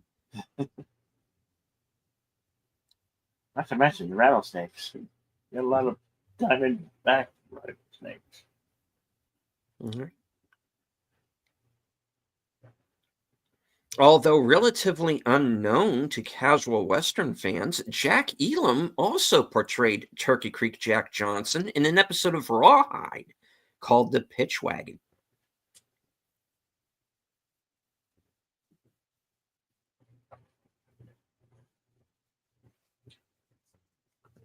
All right. I'll read a few more of these off and then we will wrap it up. Wyatt Earp became a consultant to the motion picture industry, advising on Westerns after he moved to Hollywood in 1915. He frequently visited the sets of several silent films directed by John Ford and starring actor Harry Carey. In the movie Tombstone, the role of Marshal Fred White is played by Harry Carey Jr.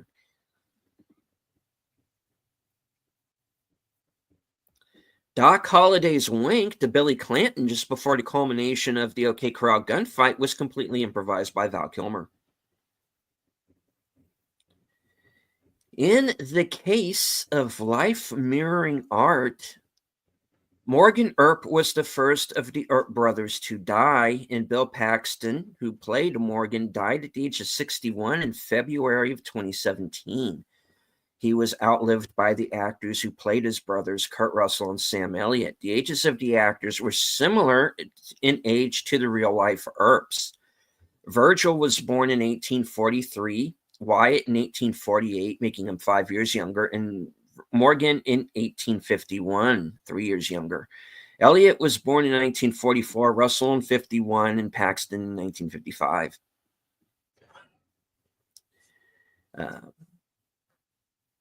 Just adjusted for inflation, the $500 Curly Bill wins when he first meets Wyatt Earp at the faro table was equivalent to $6,700 in 1993. Damn, son, just take the money and run. When Billy Bob Thornton is dealing faro, he says to one of the gamblers, "You backed that queen again, you son of a bitch. Now blow you right up in that wildcat's ass." Behind the man is a stuffed mountain lion with its butt pointed towards the players. I never noticed that. Wow. I wasn't looking. All right. Wyatt Earp died in 1929, having never been so much as scratched by a single bullet. The fact that his name is known above, for instance, the fact is that his name is known. That's a weird way to, it's a weird sentence. Virgil's the Marshal of Tombstone at the time of the famous gunfight is largely due to Wyatt's self-promotion. Before his death, he walked in Hollywood circles, and John Wayne once claimed to have met him, apparently modeling his famous walk after that of Earp. Rancher Harry Hooker once employed Billy the Kid prior to the Lincoln County War of 1878, which made Billy infamous.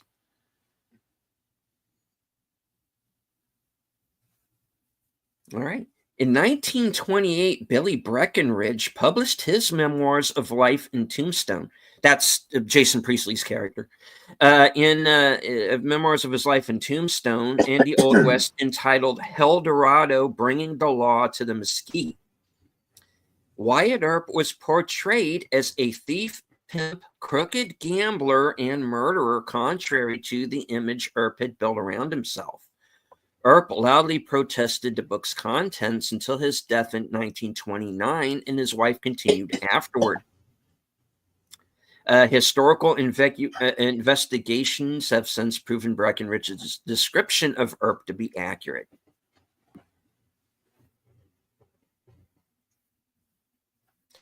Billy Claiborne was convinced a man named Buckskin Frank Leslie killed Johnny Ringo. So convinced was he that he returned to Tombstone in 1882 and confronted Leslie in the Oriental Saloon. After being forced to leave, he lay in wait outside with a rifle and opened fire on Leslie.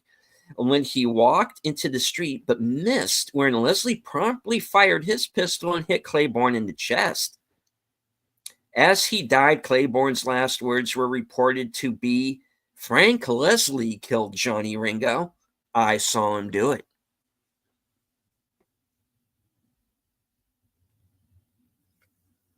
As a youngster, Johnny Ringo and his family rented a property from the father of John W. Sheets, the first victim of the James Younger gang. Prior to being allied to the Cowboys in Arizona, Sherman McMasters was a Texas Ranger. He met Curly Bill Brocious when he was a prisoner under McMaster's Ranger Division.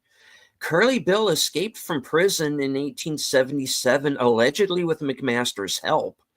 He rode with the Cowboys, suspected of being involved in a stage robbery and horse theft, until changing allegiance to join the Earps in 1881 prior to the fight near the OK Corral. Some accounts have since indicated he may have been working undercover for the Texas Rangers to break up the outlaw Cowboys.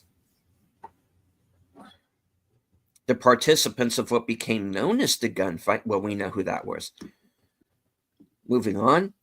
The gunfight at the OK Corral should more accurately be called the gunfight near the OK Corral, as it really took place in a vacant lot next to Fly's photographic studio close to the OK Corral. The gunfight was not well known to the American public until 1931, when Stuart Lake published the initially well-received biography Wyatt Earp, Frontier Marshal, 2 years after Earp's death. The book was the basis for the film My Darling Clementine, directed by John Ford, and the later film The Gunfight at the OK Corral, after which the shootout became known by that name.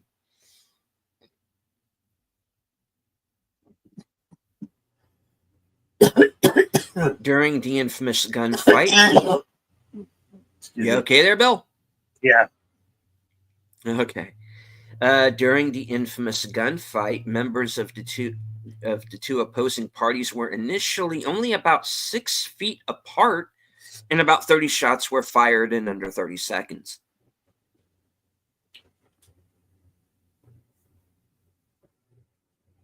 At its founding in March 1879, Tombstone had a population of just 100. 2 years later, in late 1881, the population was more than 7,000, excluding Chinese, Mexicans, women, and children. So, in short, not an accurate count. Okay, again, different people have different opinions. I'm just reading what's in IMDb Pro. So take this with a grain of salt. In reality, Johnny Ringo did not die at the hands of Doc Holliday. In July 14th, 1882, Ringo's body was found lying against the trunk of a large tree in West Turkey Creek Valley near Chiricahua Peak in Arizona Territory. A neighboring property owner heard a single gunshot on the afternoon of July 13th and discovered Ringo's body the following day. His feet were wrapped in strips of cloth torn from his undershirt, probably because his horse had gotten loose from its picket, and bolted with his boots tied to the saddle, a method commonly used at that time to keep scorpions out of them. There was a bullet hole in his right temple and an exit wound in the back of his head. His revolver had one round expended and was found hanging by one finger in his hand. His horse was found 2 miles away with his boots still tied to the saddle.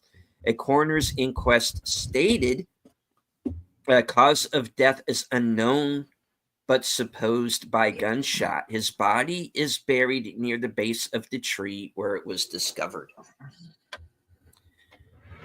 So, okay, the death of Ringo has been explained in several different ways.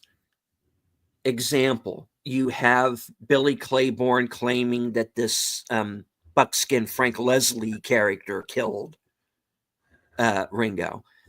There are people who say Holiday did it, people who say Wyatt did it, and then you get this theory, which is that he self-deleted. We're never really going to know. And,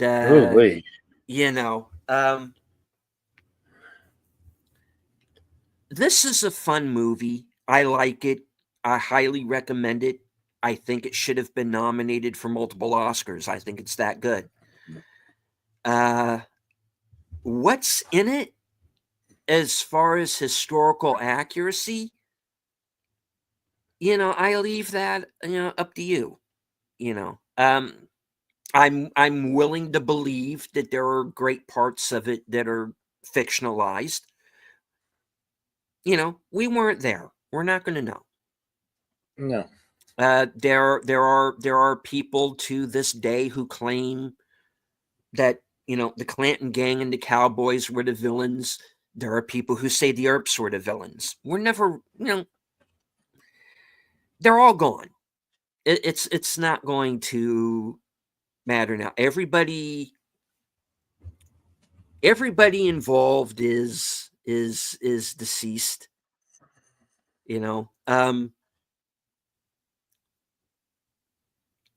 There are relatives of both families still alive today. They're still debating it. They get together each year. The Clantons and the McClowers get together each year and have like a big party in the area. And there are relatives of Earps, Clantons, and McLaury's who were either in or worked on this movie. So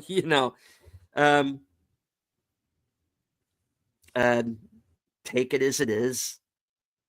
That would be I would say Tim saying they were all villains. I feel like. Well, this is what I said. This is what I said at the beginning. Is that nobody involved in this was exactly Mr. Clean. They all had their good sides and their bad sides.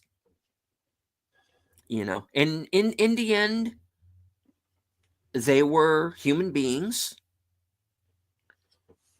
who were living in this frontier town that was growing, and it was a hard life back then. It's not like they had cell phones and they were recording everything. It was the old West. No one were saints. Yeah. I think that's the best way to wrap it up. Scrolls are closed. You can read the rest of the trivia on IMDb. Next week we will be on a brief break, but we're going to bring you something special also next on February the 9th, next Sunday. We're doing the best of and worst of 2024. Right? The top 10. Yep. Best and worst.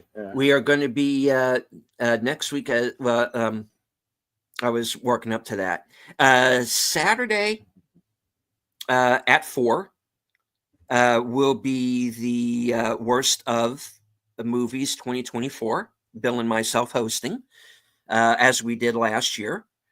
And in place of Western cinema, will be at 3:00 will be the best of, and that will be the pre-game show, so to speak, to the big game.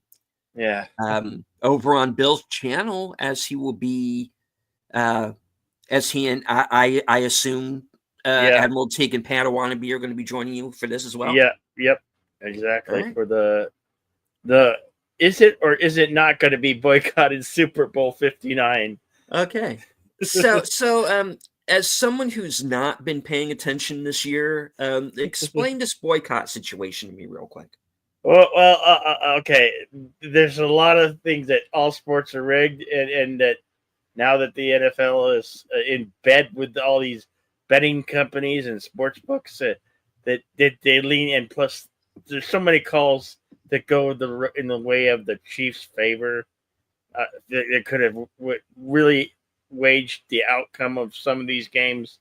So that's a lot of people, and there's very much strong evidence that it could be rigged, especially that now that all these the NFL is in bed with the sport books, all the different ones, because you watch a game and you can't get away from like 5 different sports book commercials. So yeah, a lot of controversy there.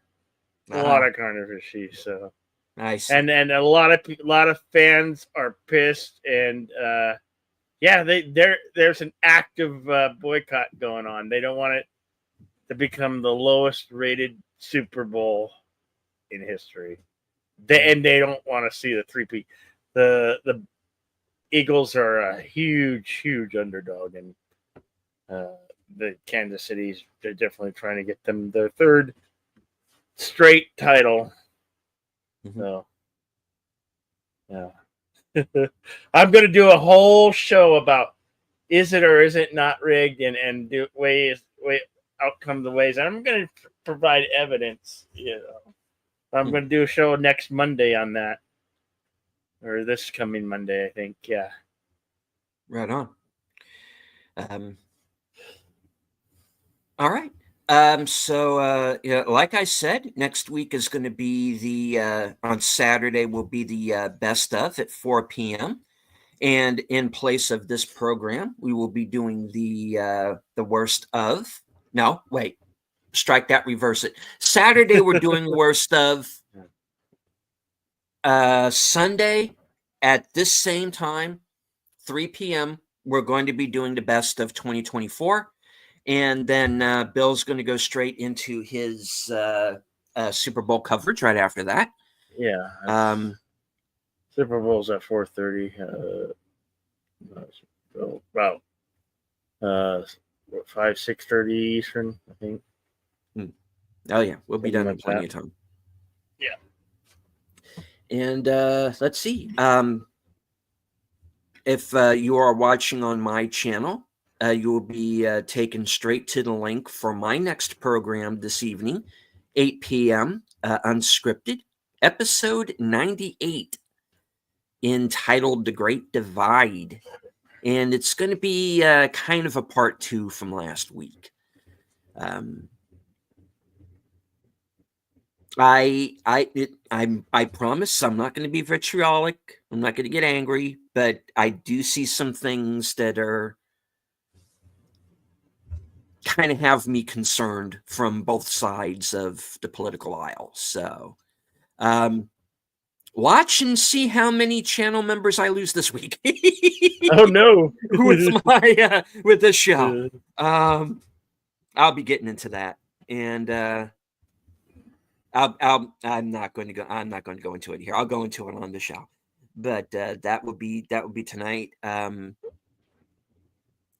There will be no reserved seats or Sparkwood and 21 this week. Sparkwood and 21 will return after MegaCon, because Troy and Netter are going to a MegaCon, so no show this week. And let's see. Thursday, Bill and I are going to be back for the next episode of Action Theater, and we're going back to Bond. Yep. Roger Moore as 007 in The Spy Who Left Me from 1977. Yep. And then, of course, find us, of course, karaoke, right? Yep. On Wednesday and Saturday. Right on. And hopefully I will not miss the show this time. I was getting ready to come on, and then I noticed, oh wait, they're done. Shit. All right. Yeah. But, we got tired. Next time. And then join us. Like I said, after the Super Bowl, we're going to be back with more Western cinema. Absolutely. So I definitely have. We have like a list of movies in mind. Kevin Costner's Horizon is on the horizon. Horizon's what we want to do. Yes. And I've been throwing around some titles. Once Upon a Texas Train, I think, would be a fun one to do with not to mention we got 3 Guns movies that we're going to get to this year. Oh yeah. Yeah, we want to do a lot of we've got some public domain movies that we want to do, so we can actually show you the films like we really want to do. But so stay tuned. There's going to be plenty of Western cinema coming up and plenty of action theater. We've got some ideas for the upcoming weeks. So, and Bill's already said Real Genius is coming up, so looking forward to that. That will be the week after this week's feature. Mm-hmm. And we are definitely going to be doing the other Bond films. So that will. So don't worry. Those of you who if you have a favorite Bond film that we haven't done yet, stay tuned. We're getting to them. Yes. All right. Well, that was a good show. Indeed. Thank you all for coming. Lady Miss, FKH 2005. Curtis Shelby, the Tired and the Midnight Barter. Daniel Barry Sports, Radioactive, Words and Pictures. Let's see. We Box had, Office Brawler, Connie Clary was with us Connie earlier. Clary, Um, Devil Flyer Momentum, Convat Times, Igma Service. yes. Thank you all for being here. We can't without you guys. It's not really possible. So we appreciate you, and we're glad that you took your time out of your day to drop by or say hello. Anyway, as always, we will Western Cinema will return in a week and a half. The actual Western Cinema presents, and always be excellent to each other. Party on, and we can't wait to see you on the next one. All right. And as I always say at the end of every show, thank you all very much for being here. Thank you to everyone who was here in the live chat, everyone who was watching on Cosme. There were a couple of names in there that I didn't recognize. I hope you enjoyed the show. Thank you to everyone who was watching during the show. I know we had at one point, I think 16 people on my side of the chat. So thank you all. Thank you to everyone who may have been lurking in the background. It's totally fine. You do not have to engage with the chat. Just as long as you enjoyed the show, hit the like, share out the stream. Thank you to everyone who put me over 5K this week. Bill and Curtis are also ready to hit a couple of milestones as well. So please subscribe to their channels as well.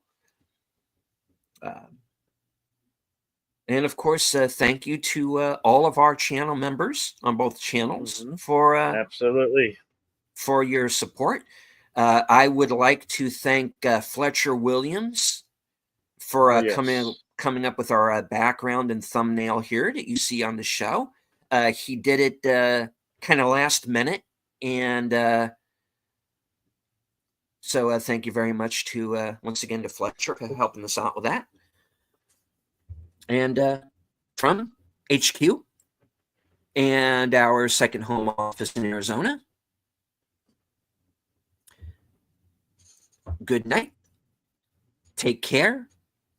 Stay strong. Be safe and healthy. Don't be standing next to anyone named Clanton or Earp or Holiday. Just be careful. Because this is how we win.